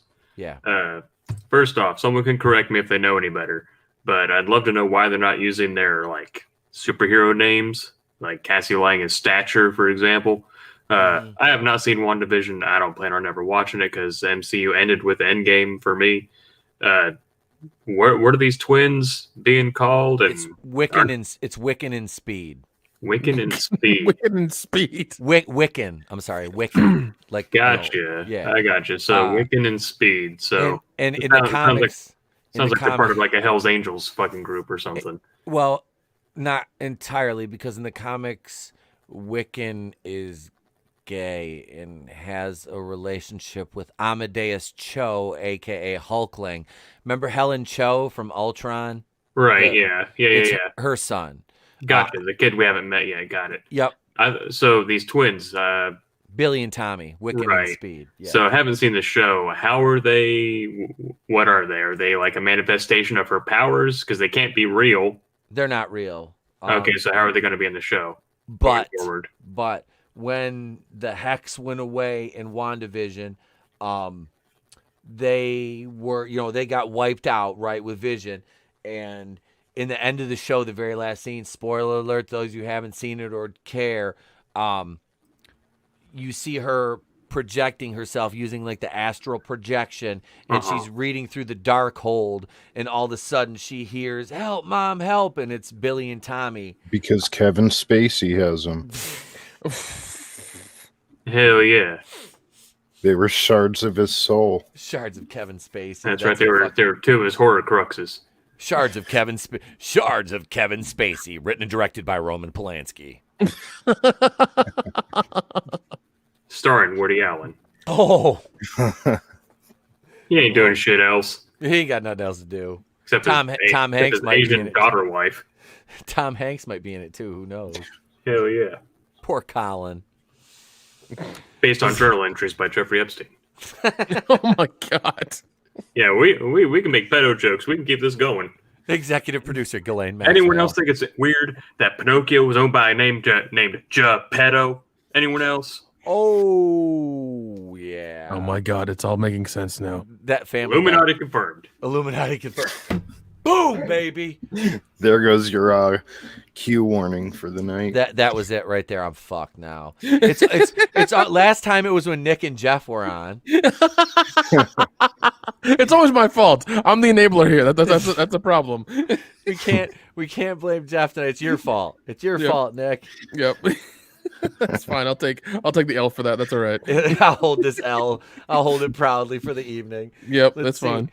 let's not also forget the potential for fucking pop-ups. A Spider-Man, either Tom Holland's Peter Parker or another actor's eventual Miles Morales, because that's what everybody's clamoring for, is tokenized Spider-Man. Ironheart, Dominique Thorne, another character that didn't make it in the comics. And Miss Marvel, Iman Vellani, to show up, another character that had a shit comic run, even though they weren't featured in source material. Needless to say, the seeds are being planted, but will we ever see the Young Avengers come to fruition? I hope not. I know. I'm right there. It's like, you know what? I don't even care anymore. This is like the new Warriors, where they were like, yeah, it's gonna come out. It's gonna come out in 3 months. It's gonna come out in 4 months. It's gonna come out in 6 months. It's gonna come out in 9 months. Oh, we pushed it back. We don't know about it yet. COVID. It's like, this was 2 years before COVID. Why are you pushing it back all of a sudden? Dude, my favorite was when, what's his name, Kibbles and Bitch, was like, he made that tweet. He's like, how would you like it if I showed up at the police station with my knuckles taped and capping my palm with a baseball bat? It's like, I'd like that very much, please. Yes, I would very much like that. That would be fun to see. And then we would just simply mace you and then tase you and watch you pee yourself on the floor and leave you there. And when you wake up, we'll pour water on your hand or stick your hand in a bucket of water and hit you with a cattle prod. That's right. Hey, I'm just saying, you get tased, you will pee yourself. Oh yeah, it's a thing. That's not going to end well. And I ain't going to pour water on my lap like a G, because you by yourself in that one, Holmes. My cousin is both my cousins they work for the sheriff's department, and he said that he's this deadpan. And we're sitting there one night. We're sitting around a campfire just drinking, and he had he's got the dog, right? So that I put the fucking suit on. First he comes and he's like, hey, he goes, E-Tap, he goes, you got your dope in the car? I'm like, what? Mind you, this is before I had the cheering. He says, you got your weed in the car. I'm like, yeah. He goes, I want to give the dog a workout. You want to put the suit on? I'm like, oh fuck. All right. So I put it's either this or go to jail. Take I was like, if you lock me up, you dick. No. So I put the fucking suit on, right? His dog's about a 75-pound German Shepherd. It felt like I was, and I'm wrestling at the time. It felt like I was. No, I wasn't. Was I? Yeah, I was. I'm trying to think what year. And about 20 minutes later, Pete starts screaming, "Why is he fucking me?" I did. It was like, ain't I supposed to have a pad back here? Get this motherfucker off me, man. I thought he was supposed to stop when I didn't tell him to stop. I'm like, motherfucker. But no, it was fucking crazy, dude. I've never been like, it's weird. It was like getting hit in football. Like, that fucking dog hit me so goddamn hard, but when he gave him the command to stop, he just sat right there and stared at me. And then, like 20 minutes later, I'm sitting there and I'm rubbing his belly and he's giving him a fucking treat, But, yeah. I was like, I feel sorry for the fucking people that this motherfucker seriously goes after, and they don't have 20 pounds of fucking marshmallow on going oompa loompa. Oh fuck. Because that's basically what I did, was like, oh shit. But yeah, these fucking Young Avengers aren't very interesting, are they? Nope. So fuck the Young Avengers. Don't literally Kevin Spacey. Don't fuck the Young Avengers. I was just kidding. All I'm saying is I hope this shit's like the Chinese Democracy by Guns N' Roses. It takes years to come to fruition, and it's incredibly disappointing, and then everyone just ignores it. And it's funny that you say that, because that came out in was 2007. I was so looking forward to that, and then when it came out, it was like when I saw Anne Hathaway in a two-piece for the first time, because I was like, she's really she's good looking, and I saw her in a two-piece, and I was like, oh, bless your heart. You got to see her in Brokeback Mountain, man. I was like, at least you tried. I didn't know that shit was coming. I saw Brokeback Mountain probably 10 years after it came out or some shit. Did she get naked in that? Hell yeah. I've never watched the movie I've never really even, I don't think I've ever honestly seen it. Yeah, she got them titties out, man. Titties with a D. Well, like I said, I saw her in a two-piece and I was disappointed, so why not see her naked? I'll look that up. Hell yeah. I might as well. You're welcome. Look up, what is it, Old Man, I think, or The Old Man? Elizabeth Olsen's in that one. Oh, that's Old Boy. Oh boy, that's what it is. Oh yeah. Oh boy. That was a remake of was it a Japanese or a Chinese movie? Yeah. It's basically the same thing. Yeah, it's the same thing. It's just a little bit more. It's just with more subtitles. That's all. Yeah. It was like trying to watch fucking Adam's favorite movie, Parasite. Oh God. Do you remember that? Yeah. Do you remember you remember he did that, Nick? I felt so bad for him. Yeah. He got tore up.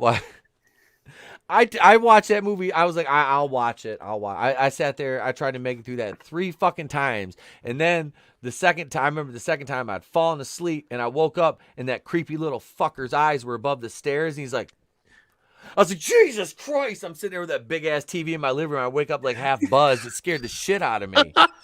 It was like 2 a.m. I see this little pair of beady fucking eyes. I'm like, oh my God. Yeah. I watched a movie after it won all those awards. I was like, I'm gonna see what this is all about. I was like, I watched it. I was like, yeah, I get why this won all the awards. I fucking get it. Oh, it's a whole like class thing. I mean, it was. Yeah, that's basically what it is. Yeah, boils in short. Yeah. Let's see, we're over here on C. I haven't been on CNET in I don't know how long. The Marvel Cinematic Universe Phase 4. I want to go through this the release. Holy shit! What's interesting is that CNET logo. That line used to have a curve in it. Think about it.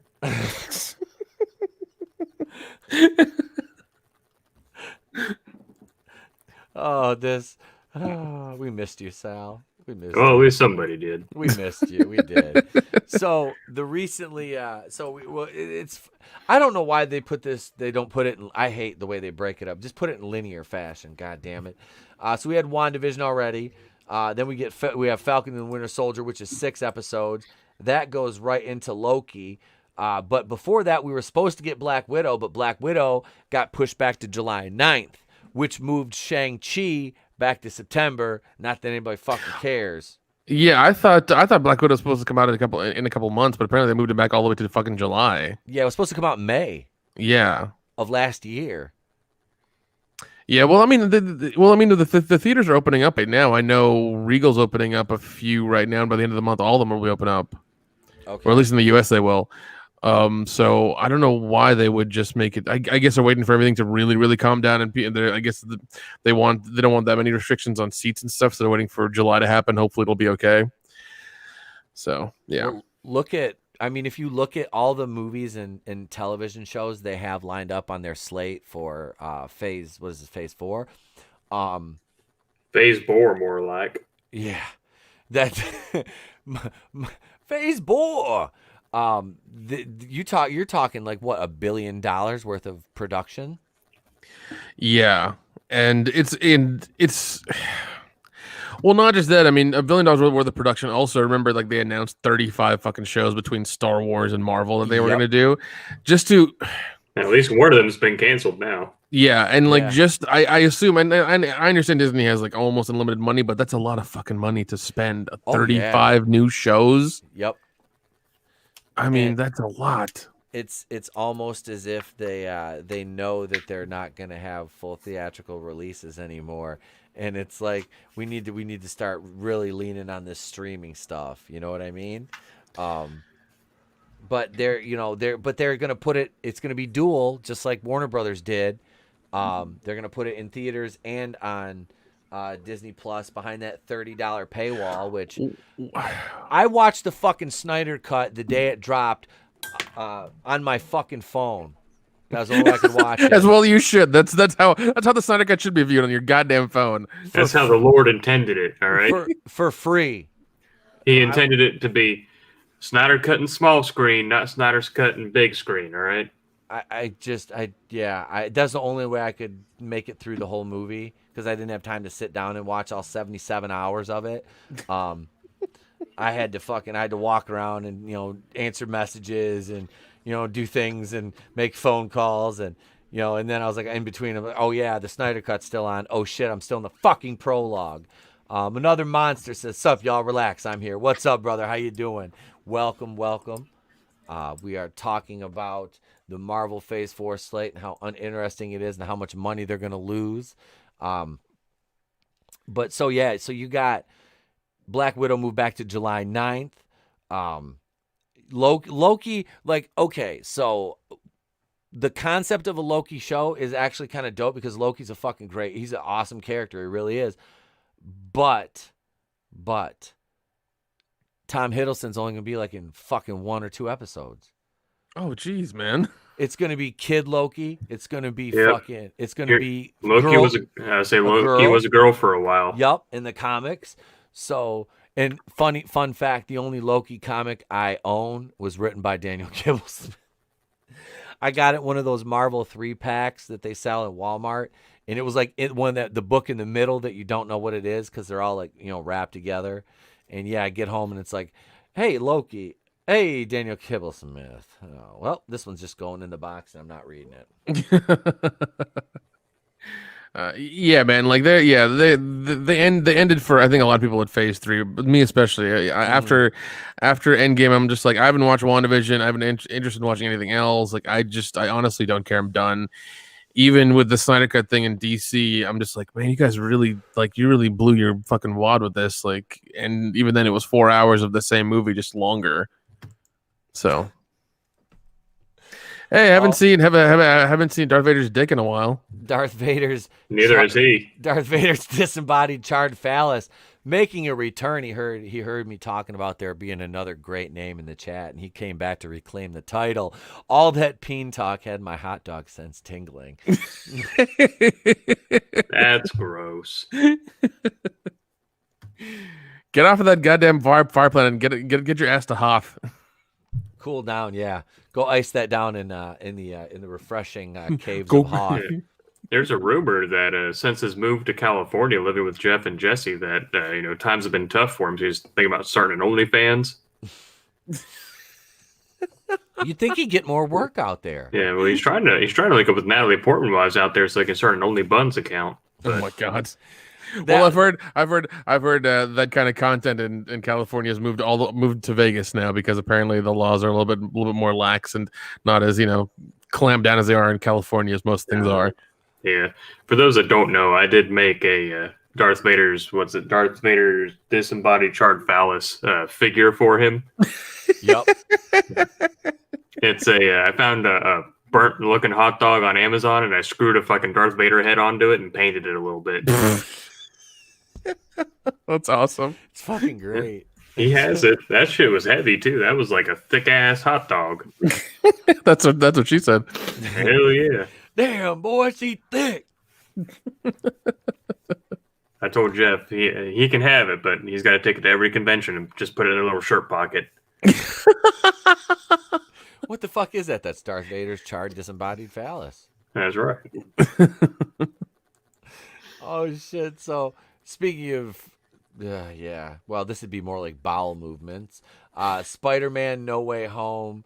The Eternals. I think The Eternals is probably going to be like the fucking worst movie of the whole fucking lineup, honestly. Like, and I say that I don't know, man. Thor: Love and Thunder sounds like a goddamn 70s porno. It just sounds like they're trying to do too much with it. It's like they've got like what is it? Like 75 fucking main characters in Thor: Love and Thunder. It's like yeah. And that whole thing with Natalie Portman getting, I'm like, would she put on like 5 pounds? I'm like, she looks healthy now. She doesn't look jacked. She's not like, weirdly enough, she did all that with a Darth Vader's charred phallus shake weight. Oh shit! Here's a name I neglected to mention earlier, and I apologize. Phoenix Animation. Get out there back reclaiming Zendara. Check Phoenix Animation out on Indiegogo, man. What's up, Phoenix? How you doing, brother? Darth Vader's charred disembodied phallus is fucking world renowned, dude. Or disembodied charred phallus. I always say charred first. He's been around the world, and he hasn't been player hated. He's always been appreciated. That's right.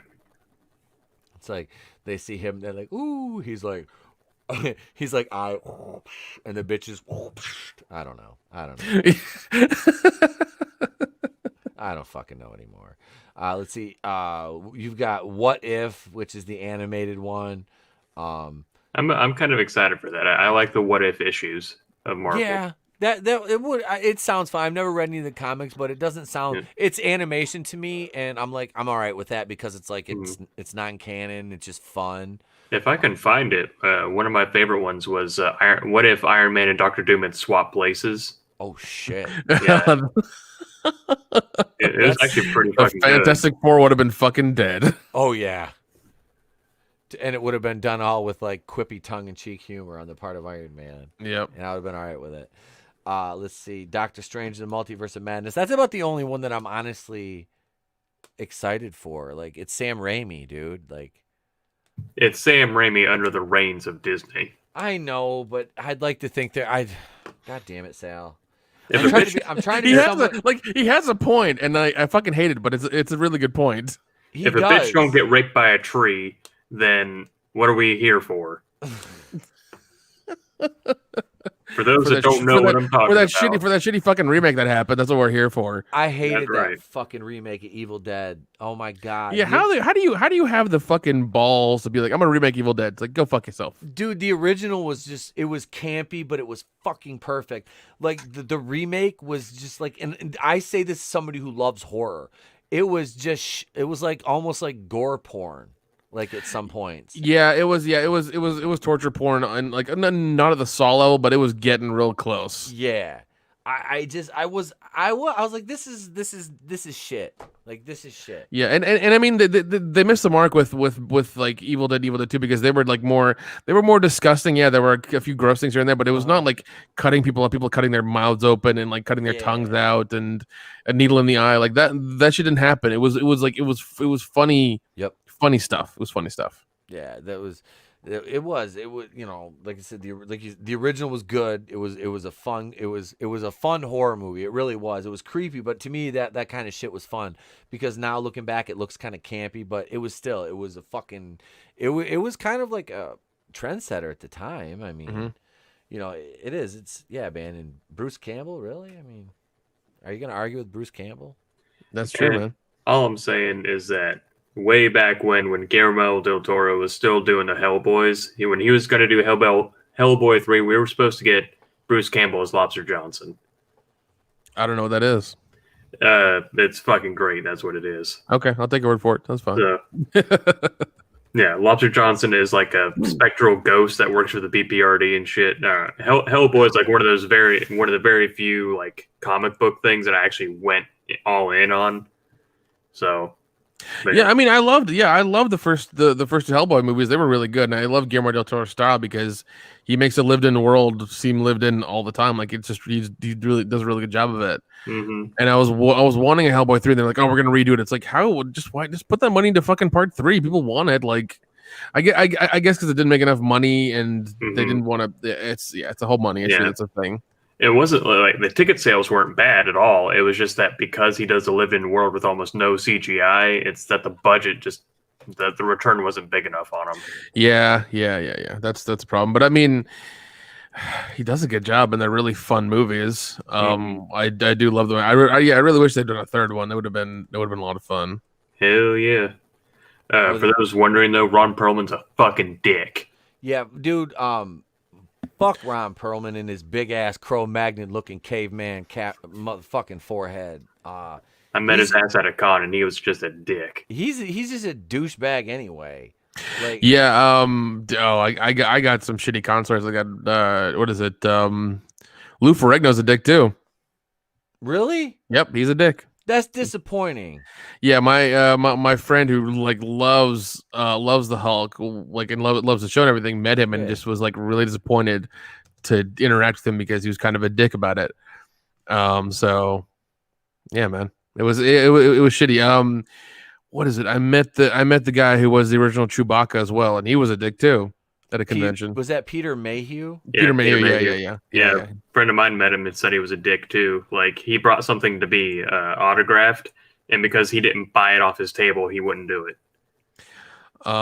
Even the C-3PO, same thing. Total dick. Anthony Daniels, yeah, total dick. It's upset. Never meet your heroes. That's what they say. I mean, I've met. Okay, I think out of those, I've met way more, and those guys have been awesome. Like I met all the guys from the Nerds, and they were fucking great. Yeah. All the horror people I've met have been amazing. Like they've all been good. I mean, of course, of course, one in Kane Hodder. Yeah, he's a fucking sweetheart, man. So, the first time I met Kane Hodder, right? I went to a convention where I was at earlier, and I met him in the elevators. He was staying in the same hotel I was in. I was like, shit, that's Kane Hodder. Now, here's my foot and mouth, right? Because I had just got done watching the trailer for the then new 2018 Halloween movie. Mm-hmm. And so I had Halloween on the brain, and I talked to my old lady. I was like, you know who this is? And she's like, no. I was like, that's Kane Hodder. He was Michael Myers in all the Halloween movies. Like a fucking douche. And he just looks at me, and he was like, well, it's Jason. And I was like, fuck yeah. I was like, Jason, Friday the 13th, my bad. He's like, oh, it's fine. And then I met him at his table, and he was paid for an autograph. It was like $30, and we talked for like 45 minutes. Yeah. He'll talk to you for hours about that shit. Same thing with Danielle Harris. Mm-hmm. Whenever she shows up at convention, she's a fucking sweetheart too. She's awesome. I remember I brought a movie to her that she did. It was an independent movie that she had done, and she's like, you're one of the only people who brought this to me. I'm like, yeah, it's a fucking great movie. And she was real happy about it. She talked about the production of it and like how it went and everything, and she had a good time on it and stuff. And like, yeah, she was great to talk to. Hell yeah. Him. Let's see. I met Billy Boyd, who was Mary from the fucking Lord of the Rings movies. Yeah. Stand-up gentleman. And Ray Park and J.C. David Frank, both just incredible guys. Yeah, dude. Yeah, Ray Park is fucking awesome. Wait, Jason David Frank, that's the Green Ranger or Red Yes, Ranger. sir. Yeah. Green? Okay. Yeah. Dude, he wasn't the one that was going around doing like the comic book Yep. shop apperances? Yep. Yeah. That man is a fucking saint. Like, seriously. He's still doing it. Yeah. That's I see, because Trey's really into Power Rangers now. Like he fucking loves the Power Rangers. Like I have to watch. I'm watching Beast Morphers for like the third time. Thankfully, they released a second season. And the blonde one's fine. It's all right. She's 24. I can look. But no, it's a little campy. But he loves it. He's got 2 Beast Morphers costumes. He's got the blue and the Red Ranger. And the other day I wish I would have got it on video. If I'd have known this shit was gonna happen, I would have recorded it. But he had the Blue Ranger outfit on, and he went and got the goddamn wooden spoon, and I got hit in the nuts with it again. Hell yeah. I felt that just now. He's like, go Power Rangers. I was in the living room doing something. I'm like, what? All of a sudden, just wham. I'm like, motherfucker. Like, right in the dick. I'm like, God. What about you, Tony? What famous people stories you got? I worked security for Jenna Hayes. Hell yeah. Nice. Yeah. But nothing too cool. I mean, like I think I've said it on the show before. I ran into Tori Wilson and Billy Kidman one time.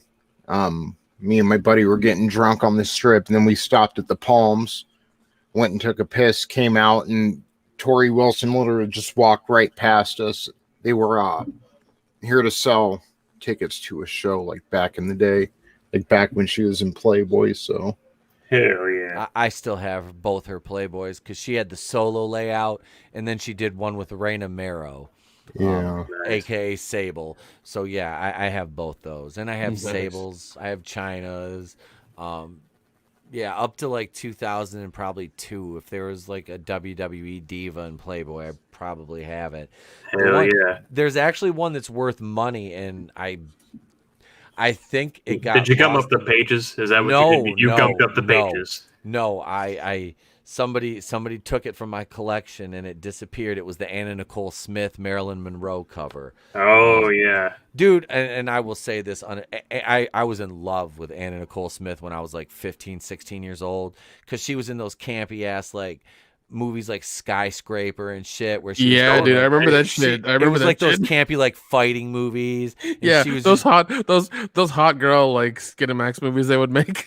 Yep, she was like this like assassin or whatever, like secret agent. I'm like, I have no problem with. I was like, I'm cool with that. She's her big body. See, Etep loves strong women. Oh yeah. I'm disappointed Jennifer Thomas she's not gonna be able to come out to Michigan now. Oh, dude. I have to have a fucking dental procedure done of all things. Lee man. Majors gave me a quarter when I was 3, and my uncle spent it on cigarettes. Fuck yeah. Wasn't that the $6 million man? Lee Majors? Wasn't that? Isn't he? $6 Yeah, but million he was man? in a Fall Guy at the time. Oh yeah. Oh, my I God. forgot about Fall Guy. Oh shit. I was Yeah. so sad. I was crying. My I uncle feel like- went, man. I feel like the real Scar. story is what did you do to get that quarter? What that mouth do, yo?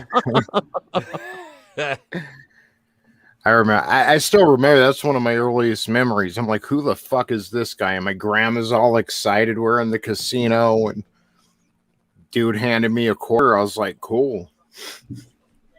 I remember I was sad as shit when I lost it too. I'm like, what the fuck, cigarettes, man?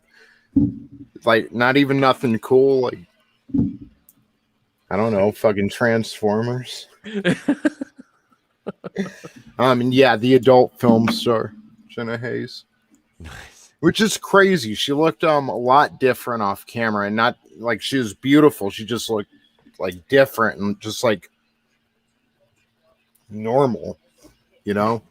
If that makes sense. Do y'all remember Gorgeous George? Mm-hmm. Macho Man's woman? Yep. I met her. Well, hang on, Nick. Hang on, pimpin'. She definitely looked more Hispanic in person. Okay. I don't even know who Jenna Hayes is, honestly. No, fuck it. Google it on the stream. We'll find out. Yeah, no. No. Google her. No. Yeah, just Google it and click on the videos tab. Research for real. Yeah, this is we're doing this in real time, ladies and gentlemen. Let's see. What the fuck? It pulls up Adrian Adonis. Let's see. The old school wrestler. Let's see. Here we go. All right. Here's a safe picture.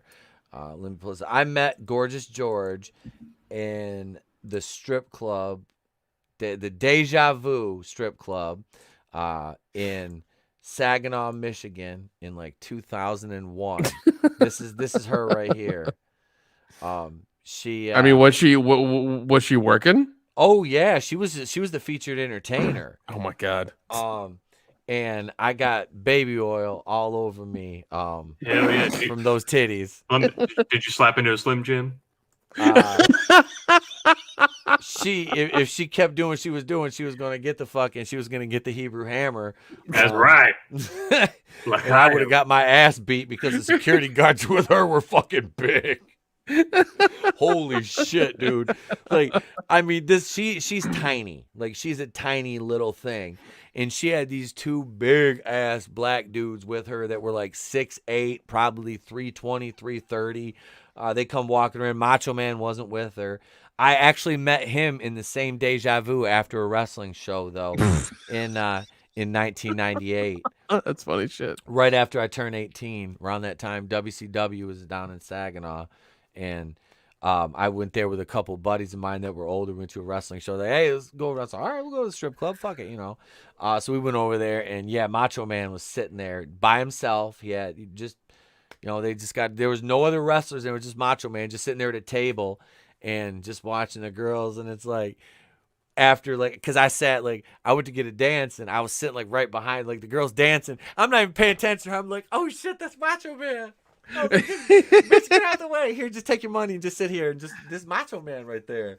I was like, get your pussy, get your clit ring out of my face. I don't even care. That's Macho Man. Like literally, it's like she finished giving me my dance. I just walked by. I'm like, excuse me. I was like, Mr. Savage, and yeah. And I said, sir, I was like, I'm a huge wrestling fan. He goes, oh, yeah. I'm like, thank you. And I just fucking walked away. I'm like, I'm done. He just knows. He just knows, like, fuck, he needs 5 seconds, and that's Yep. it. You'll say thank you and then leave. Yep. He'll just, if all I got to see to get this fucking kid to leave me alone is, oh, yeah, one time, and fuck him, he's out. You know, it was cool. Then, like I said, I met Jeff Jarrett, and he was a fucking prick. Oh god. I was like, and you're like a fucking like D tier fucking wrestler too. Like, the only reason you got any fucking wear is because your dad was a fucking promoter in the South. You fuck. But yeah, and then you like a half hour later, Mark Henry's walking in, and he sat there for 2 hours and signed autographs. You know, dude. Mark Henry was like one of the nicest like mainstream guys I'd ever met. Like before I started working. Oh, nice. But yeah, I like it's sad, Tony. The only other porn star I've met is Ron Jeremy. The fucking hedgehog.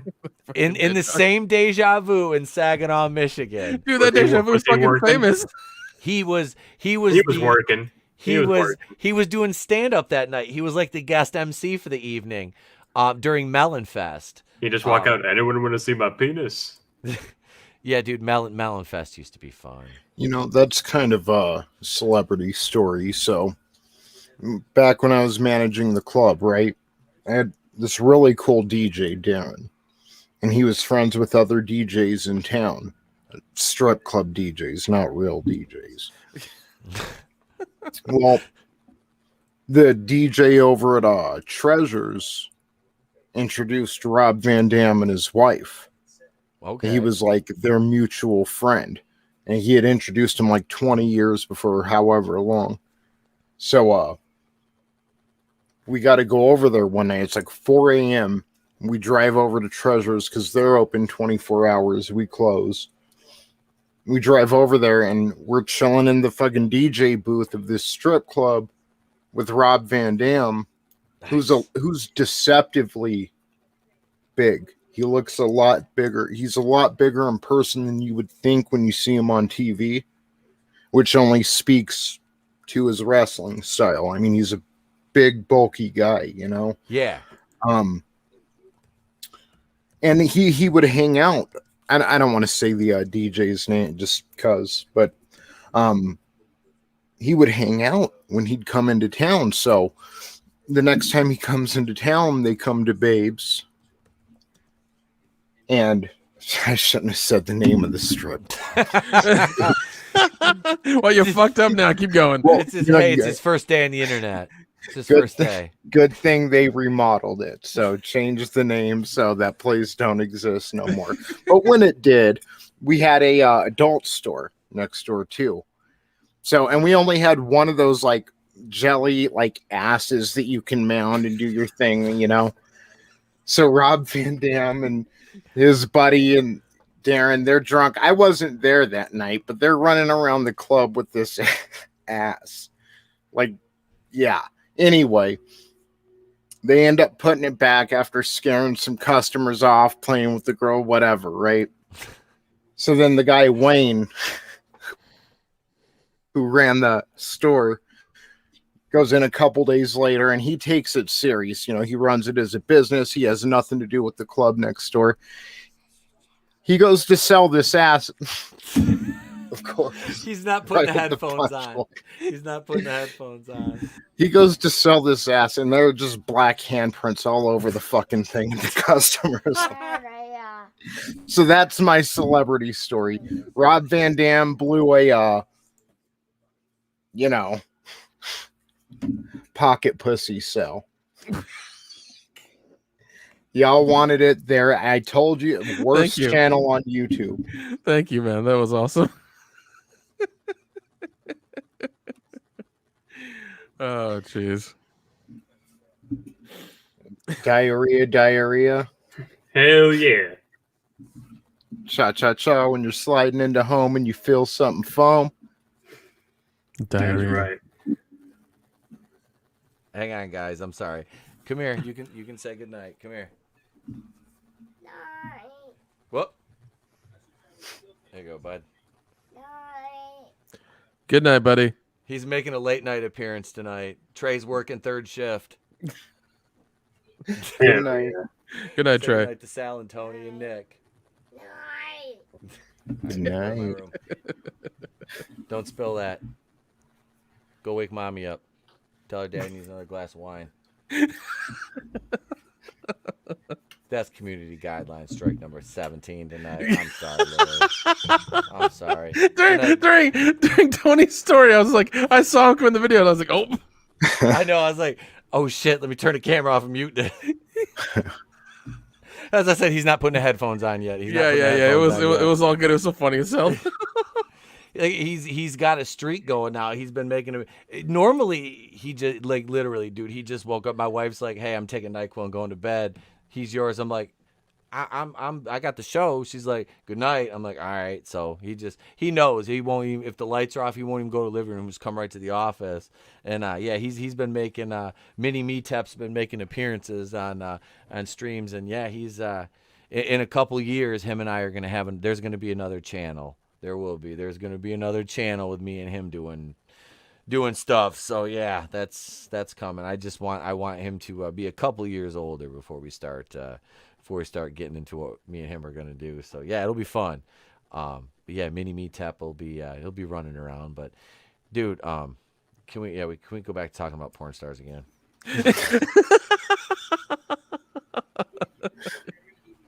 Oh God. I'm not here to give parenting advice. Oh God, Tony and his stories about a strip club and a porn store next to it, and like fake asses and pocket pussy. Yeah, and black hand, which will probably be worth something. Like if you had like, you can't even show it, but it's a little fake, but with something you can do your thing with. It's Rob Van Dam's fucking handprint. You can eBay that. Oh my God! I'm sure someone wants it. I'm sure somebody does. I'm sure some hardcore fan does. His tag team partner Sabu. Now I've never met Rob Van Dam's from my home state. Yeah. Was he from Battle Creek? Now Sabu, I worked a bunch of wrestling shows with Sabu, and he's a colossal piece of shit. And I'll say that geez. I don't even fucking care. Sabu is a fucking piece of shit. Like anybody that gets paid $80,000 for a fucking 5-minute match and then is trying to bum joints off somebody in a parking lot at an indie show we had to bail you out of jail to come to, motherfucker, what? Damn. Yeah, motherfucker tried to buy weed from me in the parking lot. There's 6-7 of us out there burning one. This is back in like 2011. We're down. Dude, I would have been like $200 right now. Oh, dude, it was that broke ass bitch. His car wasn't worth $200. Fuck. Rolled up with a it was like this is about 2011 probably, with a 1993 Ford Astro van. It was an Aerostar. Oh Aerostar, my God. Right? He's got this. Did Mickey Rourke sit in the passenger seat? Singing that sad ass song at the end of the fucking movie The Wrestler. It made me cry every time I fucking heard it. Damn you, Darren Aronofsky, you son of a bitch. But at least it wasn't as bad as Mother. At least the Wrestler wasn't as bad as Mother. Nick tried to warn me. I'll warn everyone else. Darren Aronofsky is like intro to Lars von Trier. All right, that's like Darren Aronofsky is for the people who don't have the cojones to sit down and watch Lars von Trier. Oh my God! What about Uwe Boll? Ooh. Yeah, I was watching, dude. Totally off topic, but fuck it, we're way the fuck off topic at this point. I watched a what? Fuck it, we'll do it. Like, fuck it. I watched it was one of those Watch Mojo countdowns, and it was the top worst video game adaptations, and Uwe Boll had like, I swear to God, there was like 6 movies on that fucking list. Yeah. What's up, Geeks Enjoy Nerdrotica? How you doing? Thank you for joining us. Be sure to smack the shit out of that like button and burn the pot roast. Hell yeah. Speaking of fucking video game adaptations, just to bring it back to pop culture, yeah. I'm not going to lie to you, that Mortal Kombat movie looks fucking good. I saw that trailer, my nipples were like, bing, turkey's done. So no, it doesn't look bad. No, it actually looks good. It's kind of messed up. What's that? I should go watch it. I haven't been watching trailers lately. Oh, you haven't watched the trailer? Good as shit. No, the trailer looked good because it starts out with Sub-Zero and Scorpion. The only thing I don't like is like, oh, the Mortal Kombat thing. Oh, it's a birthmark. I guess it means you have to go to this place. It's like, really? That's the thing? Come on now. Yeah. Minus the woke Johnny Cage. Yes, it does look good. Yeah, they had to because they couldn't have a white dude as the hero. Yeah. Johnny Cage never was the hero though. It's always been Liu Kang. Yeah, I was just saying. I saw Kung Lao, so I'm like, I'm all in. I love Kung Lao. Yeah, I hope it's unwoke and good. I really do. Dude, Jax was always one of my favorite characters, to be honest with you, when the second one came out. Because I liked Raiden in the first one. Y'all know I have a Raiden hat. Don't make me put it on. I'm wearing a Redskins hat. Don't make me put that fucking I don't know. Raiden Do you want to make it an even 20 strikes on this episode? I mean, at this point, well, what the fuck do I have to lose? But get the hat. Dun, be right back. I had to. Sal's an enabler as well. I don't give a shit anymore. I tell you, like, and some of the stuff that we've seen, I'm just like, you know what? The gloves are off. I used to try and do this shit with a little bit of posterity, try to be a little bit of a diplomat with things. And I'm just like, nah, I'm tired of shit. So I'm starting calling it out when I see it.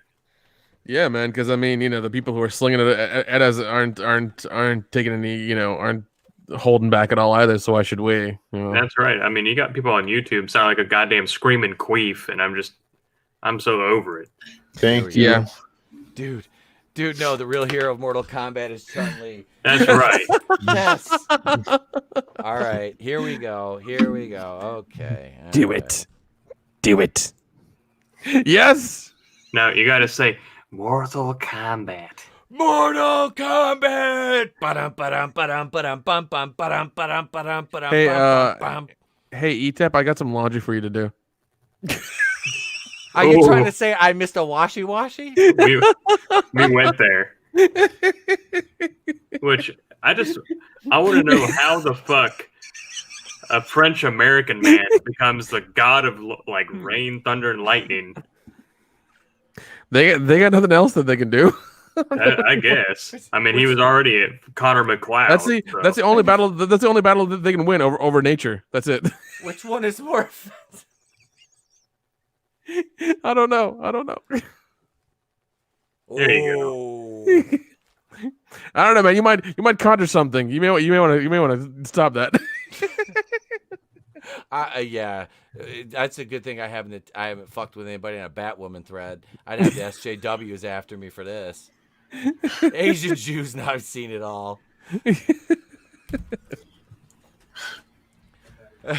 What, Tony, what? I can't do it. I can't.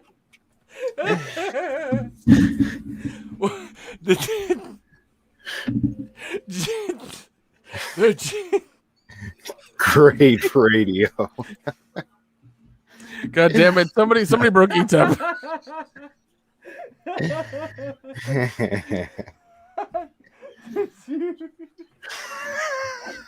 Yeah, okay. He's broken. He's broken. Holy shit. It's what 4 hours of Zack Snyder will do to you, man. Okay, we're all right. We're all right. We're fine. Everything's fine. We had a weapons malfunction. Everything's fine. Everything's fine.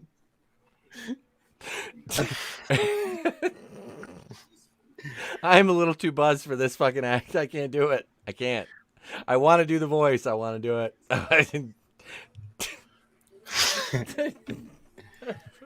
Remember, community guidelines. I know. Fuck 'em. We've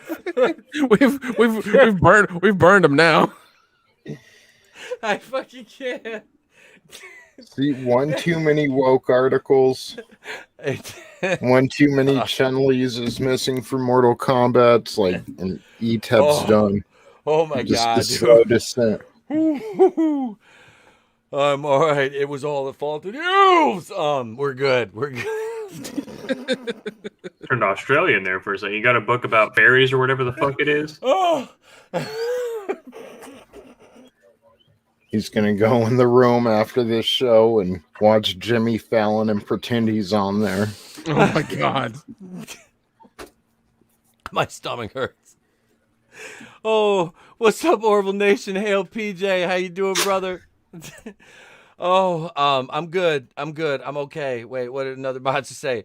Are you actually a fan of the Washington? I'm just trolling. I bought 3 of these. I'm just trolling at this point. I am a like I said, I'm a member of the Chiefs Kingdom, man. I'm just trolling.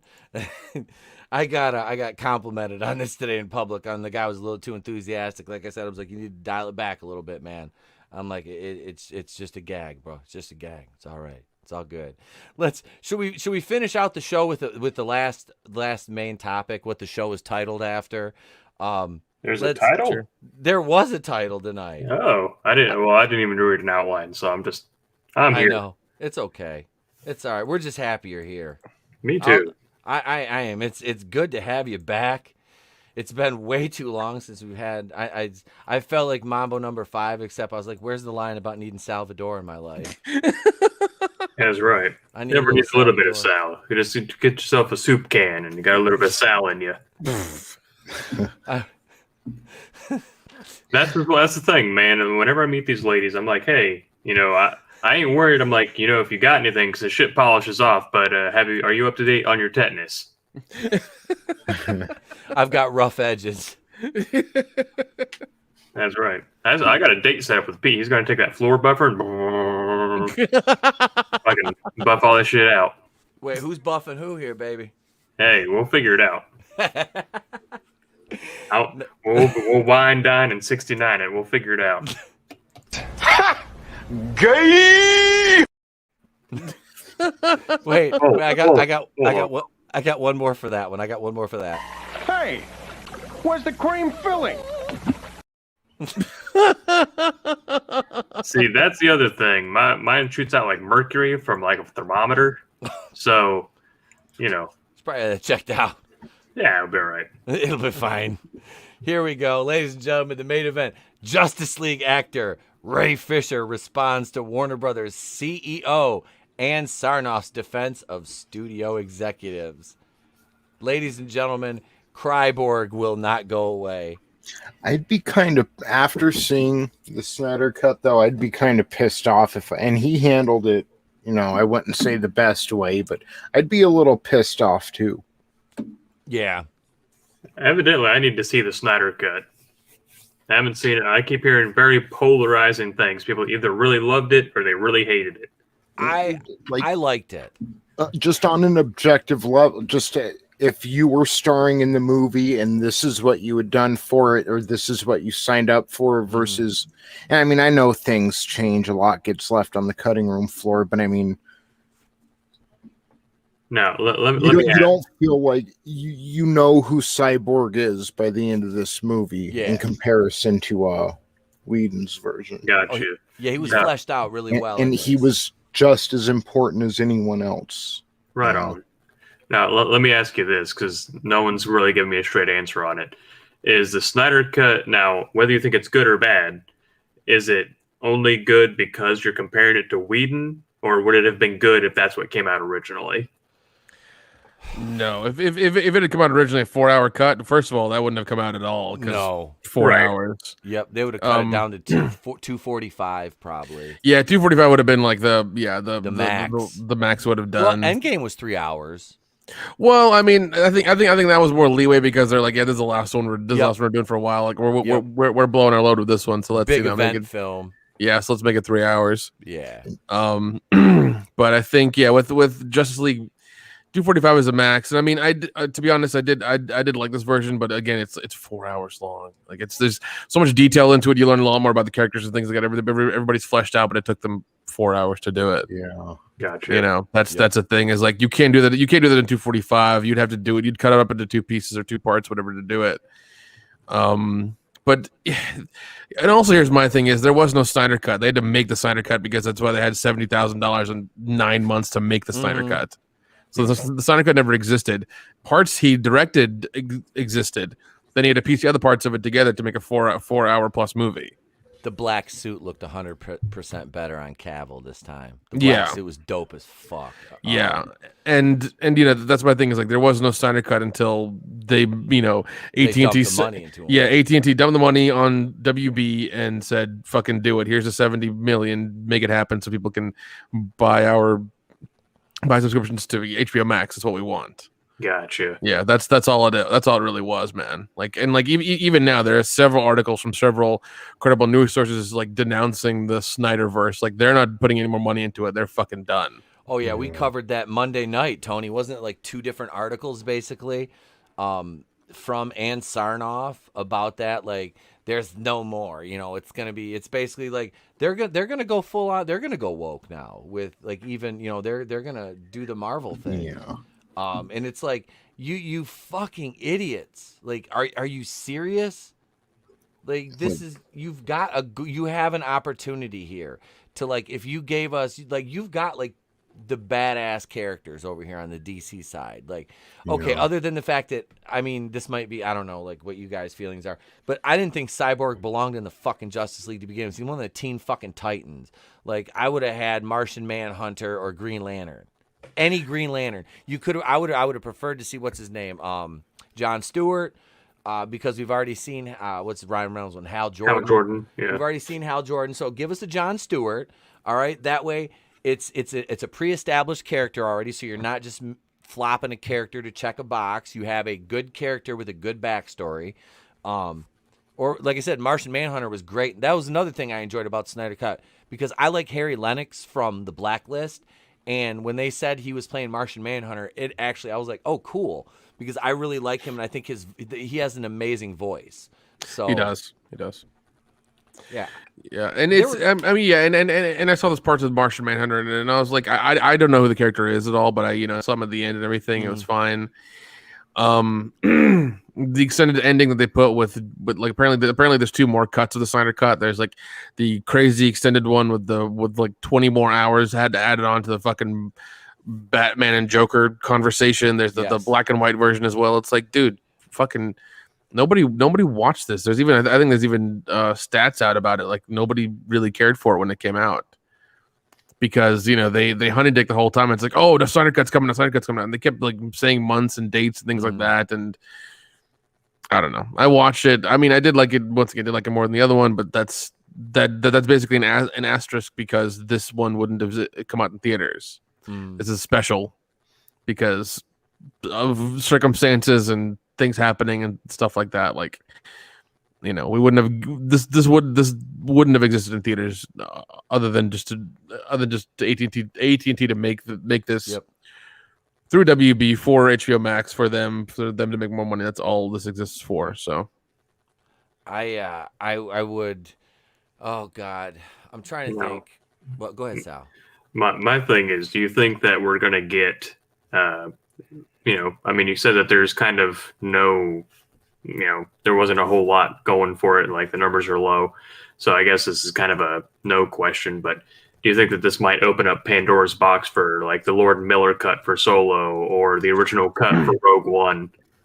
Listen, the Lord and Miller cut for Solo, I fucking want that, because I've rewatched 21 and 22 Jump Street.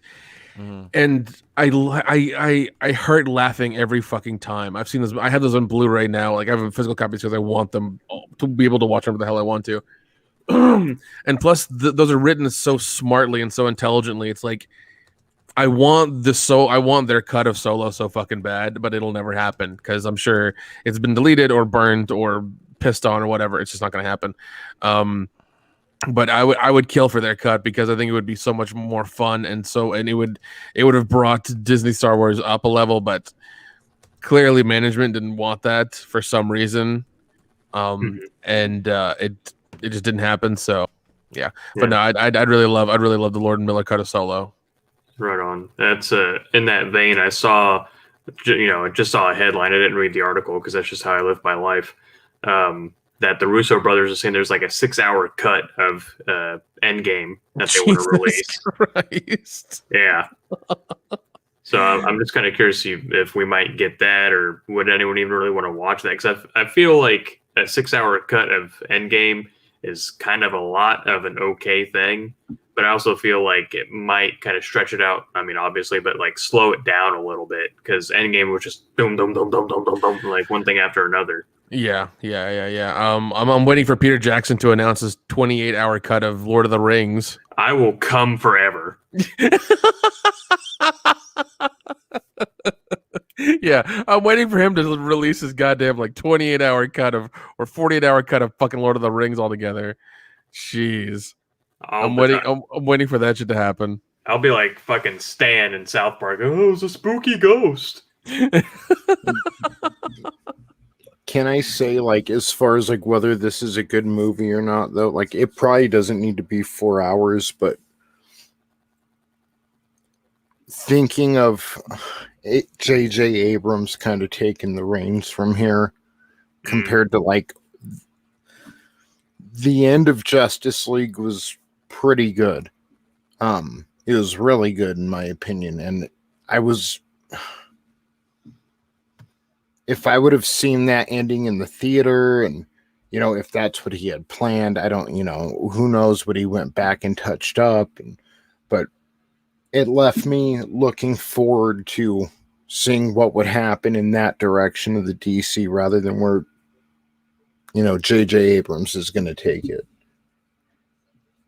Right on. That's kind of what I've been hearing is like even the people who did like it were like, it's still bittersweet because they've said they're not doing anything with it. Like they're not going to just scrap and start over. They're just going to be like, yep, well, that was a thing. Back to regularly scheduled programming. Yeah, and I wonder why that is though, because I mean, I guess because like the numbers are so low for people watching it, they didn't really give a shit. Because once again, 4 hours, like that's a lot of time to ask for. I mean, even with Netflix making that 3-hour long movie, with Al Pacino, Irishman. The Irishman, thank you. Even that, I think, that was a stretch, but people still love that, and I think that was a good choice. But yeah, man, when you reach that amount of time, like you're asking a lot of people. Like even 245 is still, even though that's the cap, that's still a lot of time. That's still a lot of time for a movie. So I don't know. Real quick, Tony's got to go though. I'm gonna give him a solo here. Let him say his outro and end his first day on the internet officially. Yeah. And first off, thank you everyone. It was a great show. And if you haven't, go check out my latest video at the Clown World Review. It's why Lucasfilm continues to defeat the fandom menace. And before you judge a book by its cover, just check it out. And let me know what you think in the comments. And again, thank you everyone for a great show tonight. Sorry I got to cut out a little early tonight, but yeah, I'll see everyone Friday. Yeah, brother, you will be here Friday. Hey, man, you're up to 106 subscribers right now. Fuck yeah, dude. Yes. You can get your backslash now, Tony. You can get your custom URL. Yep. And nice. Another thank you everyone for 100 subs, by the way. Thank you, dude. So much. Here's to the next, and the next, and the next 100, brother. You're gonna be there soon. And your video right now is 143 views, 24 upvotes, 2 downvotes. It's all interaction, folks. If you downvote it, you're still interacting. Congratulations, bro. I told you that video was gonna fucking hit big. So good for you, man. Thank you. You're welcome, brother. Have a great night, man. As always, dude. Thank you for joining us. I appreciate everything you do, brother. All right, everyone. Peace. All right, man. And Jesus, that's fucking terrifying. So here we are, Ray Fisher.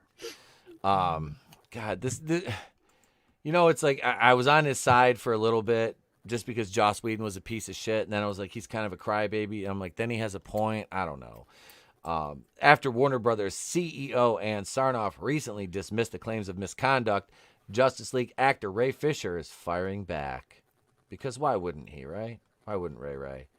As is typical for him, Fisher laid out his grievances against Warner's investigation into alleged troubles during Justice League reshoots with Sarnoff in a new thread of tweets, of course. Because that's what adults do now. We're passive aggressive. We tweet things, right? Yeah. Well, that's all Hollywood. They're all passive aggressive assholes. So yeah, basically, yes. He started by implying some Warner Media executives are racist for cutting black characters out of the movie, writing on Twitter. Apparently, some folks at Warner Media think a room full of executives saying we can't an angry black man at. It's probably supposed to be have. Yeah, we can't have an angry black man at the center of a movie, and then removing all black and POC from that movie isn't racist. He was a bigger part of the 4-hour cut. Yeah. He got fleshed out the most, I think. Dude, the whole thing, like he was the one, like the key centerpiece, I would say. Yeah. So I'm like, why are you mad, bro? Like you got what you wanted. You got your screen time, you got your backstory, you were part of the whole cube thing. I mean, Yep. you had Miles Bennett Dyson as your dad. What more do you want, kid? Yeah, it didn't like I said, a lot of like I understood where he was coming from at first because it's like, he was scorned because they took his solo movie away but like I said, man, Ray Fisher is basically a nobody. I mean, what else has he done other than Justice League? Yeah, and like and it's a Hollywood game. It's like when you're a nobody, you have to play the game. You have to nod your head and say yes and do shit like that. I know it's shitty, I know it's dumb, but like once again, and if a director's treating you like an asshole, at least he's not grabbing your junk. You know? There's a big difference. It's a big difference. And that's the way Hollywood is. They're hypocritical. They're hypocritical assholes. So I mean, like, it's just the way they are. And they can say, oh, we love all people from all races and all backgrounds, but clearly they don't. We know this for evidence. But it's like, what did you expect? What the hell did you expect? Like, you think they're gonna, because of what they say on TV, it's like, oh, diversity, this, that, and the other, they're actually gonna treat you that way? No, they're not. They're fucking not. And once again, like you got vindicated because of the 4-hour fucking Snyder cut. You're like the main, you're Mr. MacGuffin in the whole fucking movie. Like, I don't know what more you want. Yeah, there's that show with Rami Malek, Mr. Robot. Well, with him, he's Mr. MacGuffin. Yeah, with Ray. now his career's gone to shit. He's gonna be doing fucking sitcoms on NBC for the next 10 years. Oh shit, he'll be doing what? What's her name that was in Invisible Man? Elizabeth Moss. Before she got on Handmaid's Tale and got in that Invisible Man movie, she was doing like antacid commercials and shit. Yeah, man. She was like that girl that was the hot ass chick that was on the first season of Criminal Minds, and then she got booted. Next thing you know, she's doing not Activia, but some Katherine Heigl. No. On Criminal Minds, her name was like Juliana something. This sexy Italian, I think she's Italian or Greek actress. But yeah, she was doing commercials after that. You never heard from her again. Maybe she's on a Lifetime movie or something, but yeah, one of them deals. Yeah, that's what Ray Fisher's headed for. He's headed for Lifetime. I don't know if they have him on Lifetime though. Let's be honest, man. He's gonna be doing those Christmas movies with Katherine Heigl for the next 10 years. Damn, every movie I've been Katherine Heigl's fucking love interest. This is a bitch. I can't stand her. Dude, if Lifetime did that, they'd be more diverse than fucking DC is or Hollywood is in general. So like, see, yeah, like that's all that has to happen. Just do that. Because most of the Lifetime Christmas movies look like you cloned them from a Gap factory. Oh my god. Yeah, I watch those because they're fucking generic as hell and they're all written the same fucking way. Yep. Oh god. I think this last year they were gonna do like, what is it, 12 Nights of Christmas or whatever, and they were showing the old ones back to back. I'm like, why would you do this? Who are you trying to kill right now? You're causing depression during the holidays. What the fuck is wrong with you? Yeah, you're causing depression during the holidays, during the beer bug. Like, what is wrong? What is wrong with you? That's a double whammy. Yeah. Jesus. What are you doing? What are you doing? The fuck is wrong with you, kid? Yeah. Fisher then took further aim at the lead investigator hired by Warner and her credibility, claiming the investigator hired by Warner Media was brought on to help the company assess and evade legal liabilities, continually touting her status as a former federal judge in an attempt to sway public opinion is obvious and desperate. He continued, she is now simply a lawyer. Jesus. And that's still more respectable, and I say that tongue in cheek than what you do, Ray. So I don't know what to tell you, pimpin'. Let's see. The actor then restated his claim that people are trying to, quote, shift the blame completely to Joss Whedon for the Justice League reshoots. He further noted that Warner chairman Toby Emmerich, Jeff Johns, and John Berg share in that responsibility. Again, Fisher blames Johns and Whedon for reworking the script at the behest of executives.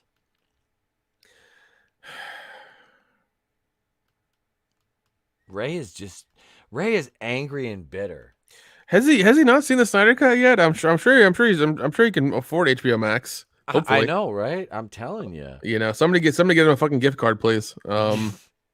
He needs to go over to Everything Always and get win a thing instead of getting because Michael Roman would just send you a gift card for your Disney Plus subscription you win. I would just spend it on HBO Max instead.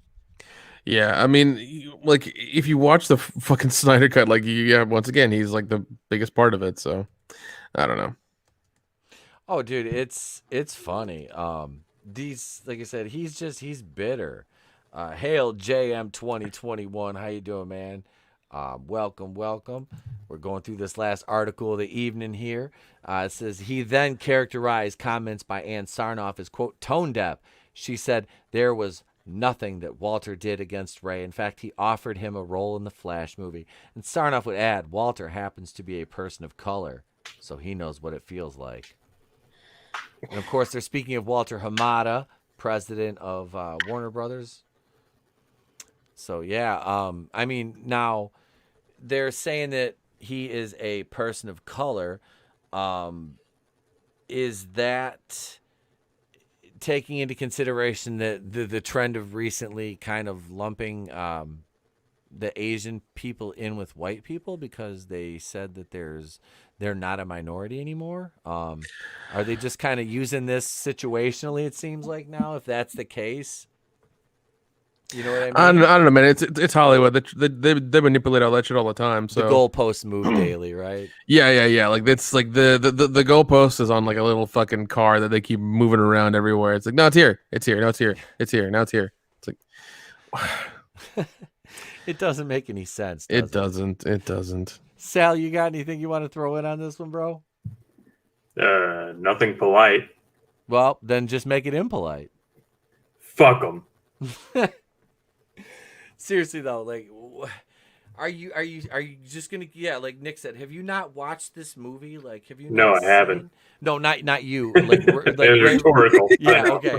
Yeah, like I was like, oh shit. Like Ray, like what are you still angry about, man? You kind of came out looking good as far as the movie goes.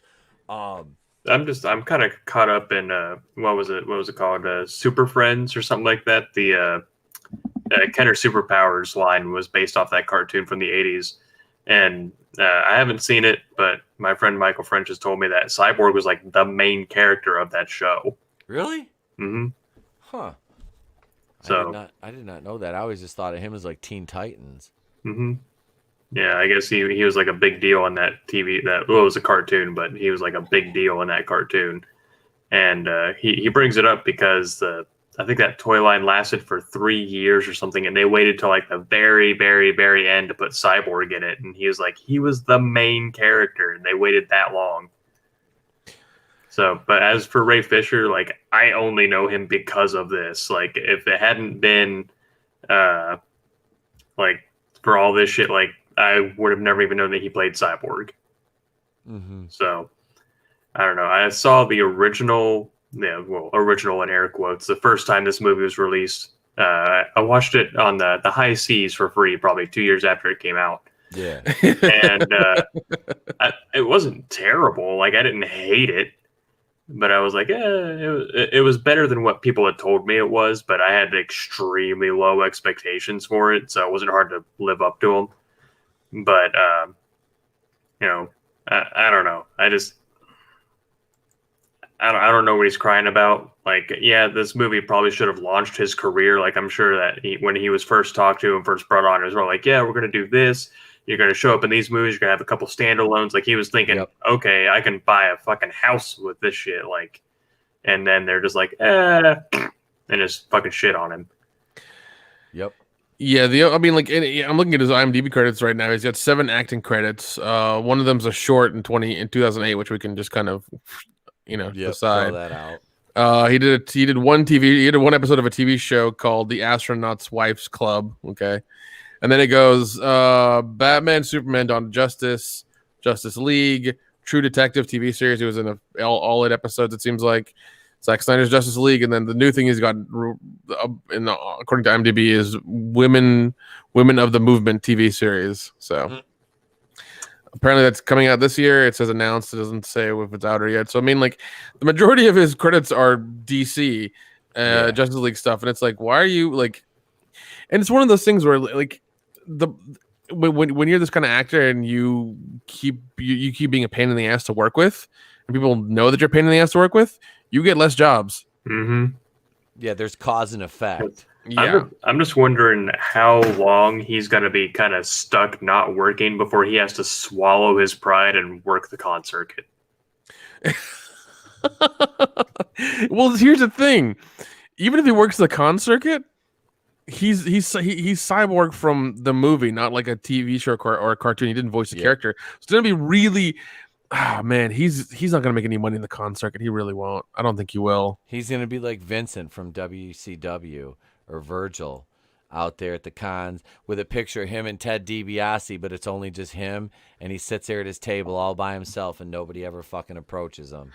Man, Yeah, I mean, if he's sitting next to the White Ranger, he might get some fucking runoff. But I mean, that's really, really slim because I mean, let's be honest here. With his talks of race, he's not going to sit next to the White Ranger. I mean, if he wants to make money to keep his car parked in the fucking parking lot, then yeah, he's going to do that. You will sit next to the White Ranger and you will like it, right? Yeah, man. I'm just saying.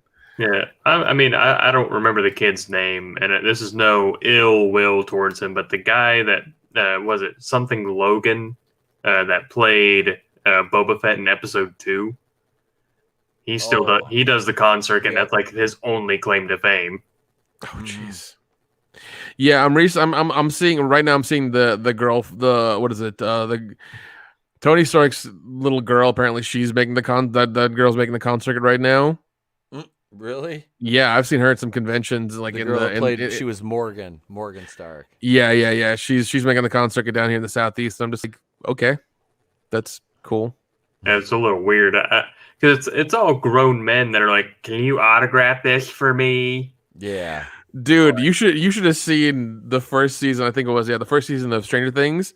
They came to the convention, Days of the Dead in Atlanta, and just the amount of adults that were there to see them was fucking terrifying. Yeah, that's weird. Yeah, and it's like, dude, that's really strange. Don't do that. Don't fucking do that.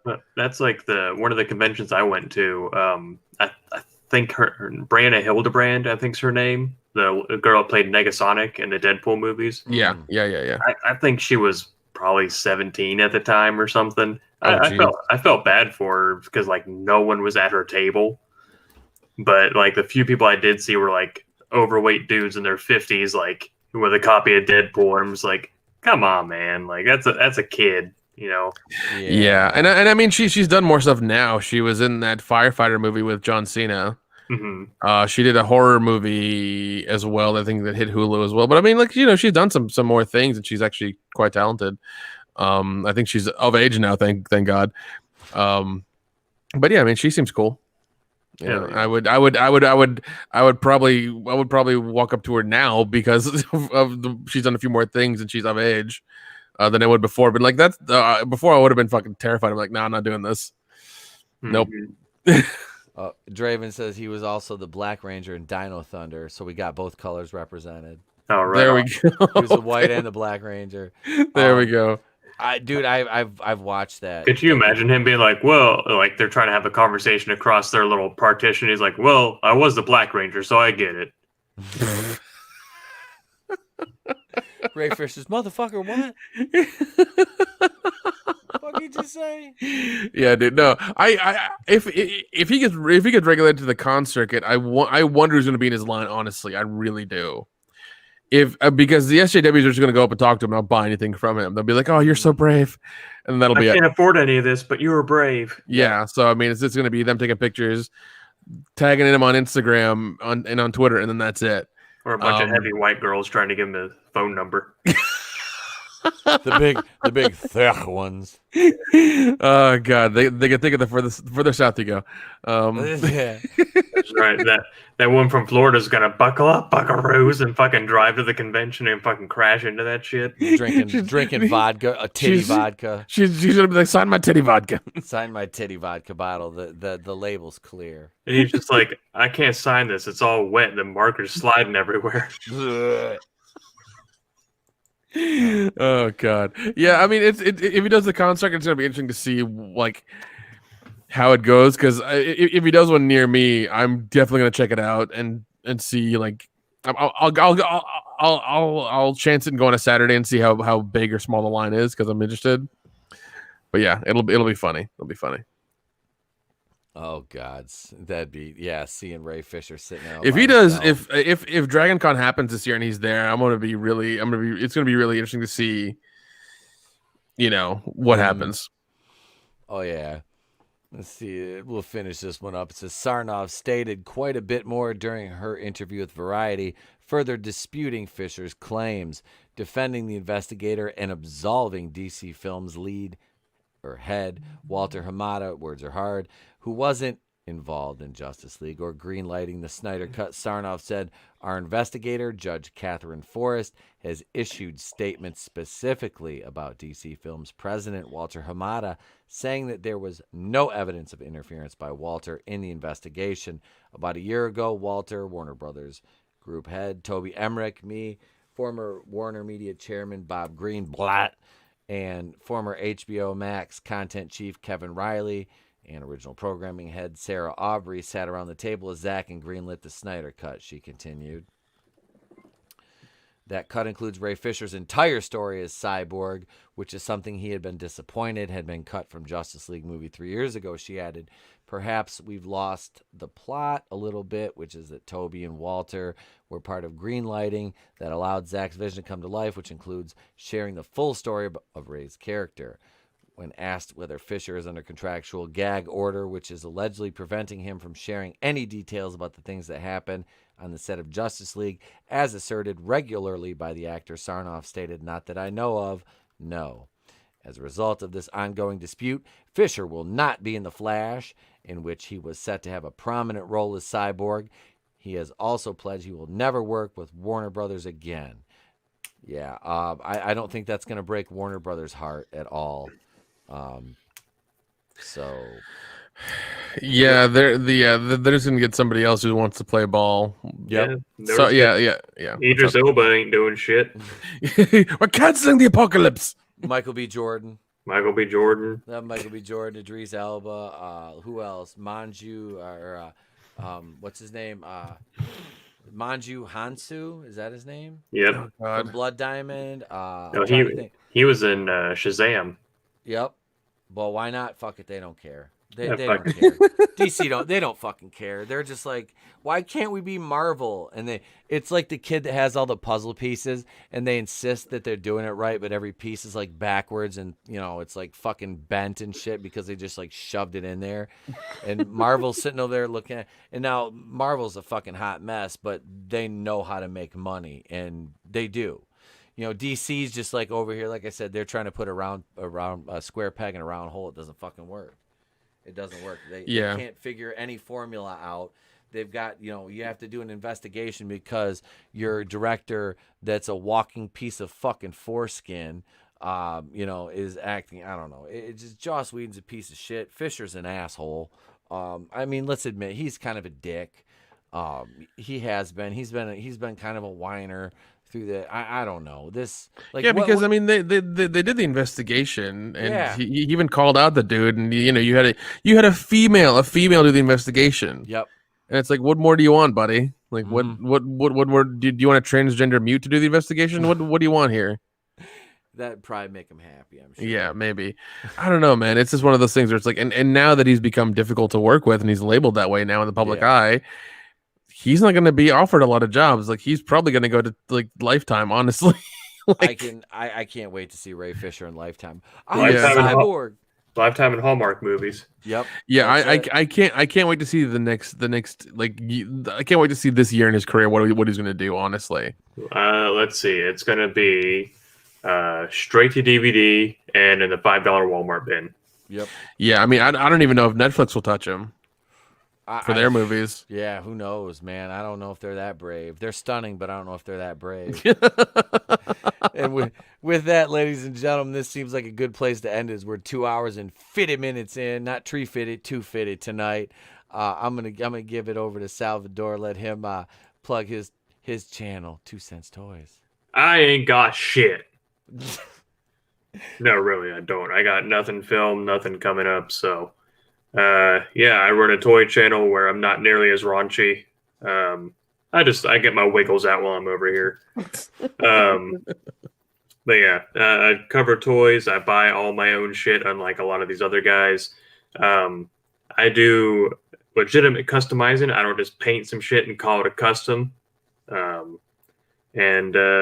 Yeah, so you can catch me over in the WCBS group where I'm the most hated moderator because I will delete your shit and I will call you out. Also, if you want to get a hold of them, evidently you just tag all 4 of the guys in every fucking post that you make. I guess that's how you do it. Oh, hey, did you see that? He sent me a friend request today. Oh, did he? Oh my God. I was like, I am just gonna let that sit there for a little while. Yeah. Yeah, I can't be friends with him because I'm not fluent in autism. So yeah, I went there. But yeah, so we got some people causing drama and doing all that kind of shit, being screaming queefs on their own channels and shit. You know, saying they hate drama by starting more. It's high school mentalities, but I guess that's what happens when you're in your 40s and still listening to Godsmack.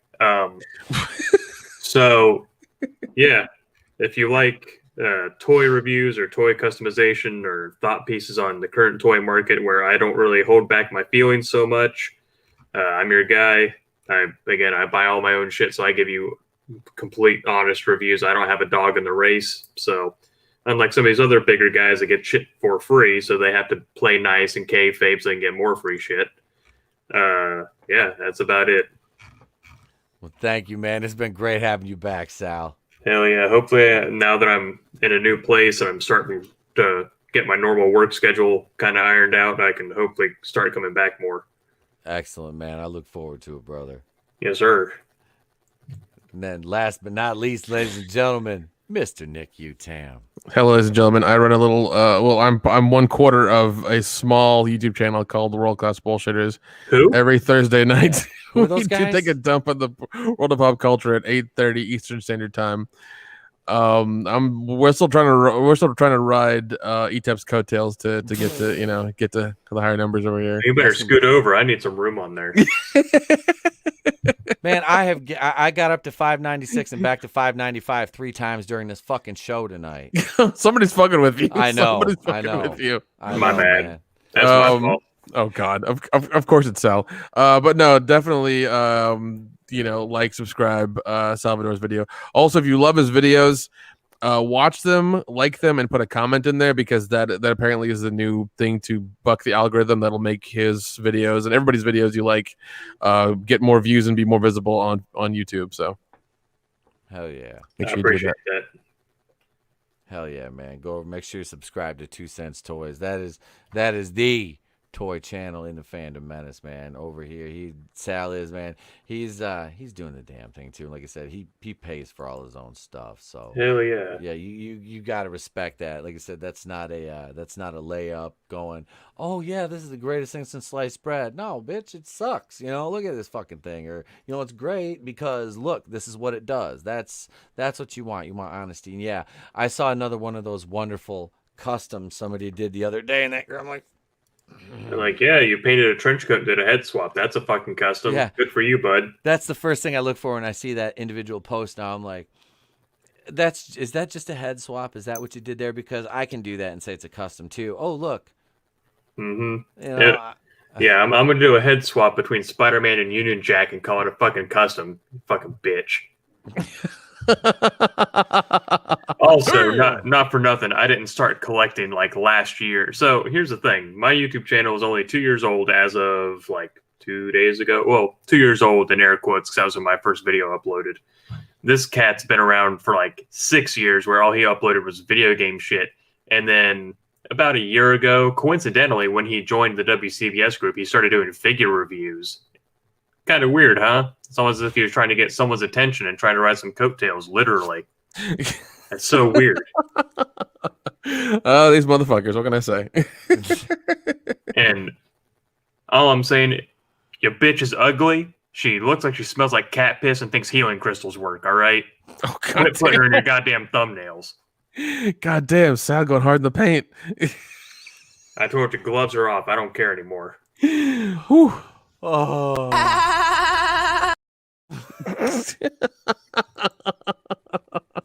Oh shit. Well, yeah, I guess that just leaves me. I'm Itepo Queen of the Place to Be Reviews. Let's see, tomorrow morning, we're gonna start. We have mornings with the Place to Be Reviews tomorrow morning, but we're gonna go from about 8:15 Eastern until probably around 9:45 to maybe 10 o'clock because I have to work a little bit early tomorrow. So we'll be starting at, like I said, we'll be starting a little bit earlier than we normally do. But yeah, come on out for that. We have a couple topics we'll be chatting about tomorrow morning. I'm gonna rant a little bit about The Walking Dead and how as somebody who's been a fan of this show, Jesus, since the beginning, and a fan of the comics since the early 2000s. They start 2003. I started reading it shortly after that. I mean, it's gotten almost unwatchable for me at this point. Like, well, they're doing like 8 more spinoffs. I know. They have YA fucking Walking Dead. Jesus, they have YA Walking Dead. Walking Dead: The World Beyond. It's fucking terrible. I'll talk about this tomorrow morning. We'll talk about it tomorrow morning. Right. But no, so they'll have that, and let's see. I'm not streaming tomorrow night because I have a table read with Tony, and I'm thinking out loud because I'm high.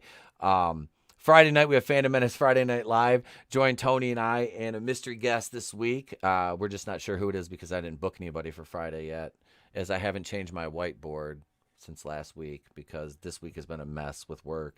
But that's on me, not you. Next Monday, you'll have the Batwoman review for episode 9, I think it is. Monday Night Going in Raw, episode 145. No telling who's going to be here yet. Actually, there is, but I'm going to announce that Sunday. So, yeah, and TR4 over on Enter the Unfamiliar Final Death Star Place to Be on Tuesday night at 6:30 Eastern. I'll be on the Humpty Dump next Wednesday night, 7:30 over on Sporking News Podcast before going Rogue episode 16. And that's it. And then the rest of the week is there'll be videos in there too. Oh yeah, and I'm starting a series called I Love the 80s, and I'm going to start out by reviewing the 1986 cartoon Galaxy High School. We will be reviewing the original 1984 miniseries V, and this just in.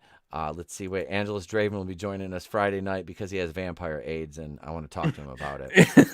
He's already a fucking day walker, so Draven will be on with us Friday night. I might hit Red Gaze up, see if he's available too, and we'll make a thing of it. But yeah, man, dude, thank you, another monster. I appreciate it, brother. You're always in the chat, dude. Thank you. But yeah, I'll have videos in there too. I know I've been doing a lot more live streaming than I have videos, and that's just because I'm working on different content now. So yeah, there's that. But yeah, you'll still get Batwoman for the length of that godforsaken, horrible, just brain hemorrhage inducing dumpster fire of a show. I'll be there. Especially we have a new sexy lesbian Batwoman, or Kate Kane. I don't know. She's not gonna be Batwoman, but yeah, that's it, man. I'm done. I'm Itepo Queen of the Place to Be Reviews. I've been here with all of yous. And remember, if I don't see you and I can't find the outro to the show, I will just keep talking because there it is. If I don't see you, have a great day, a pleasant tomorrow, and I'll catch you on the next one. Bam. Boom.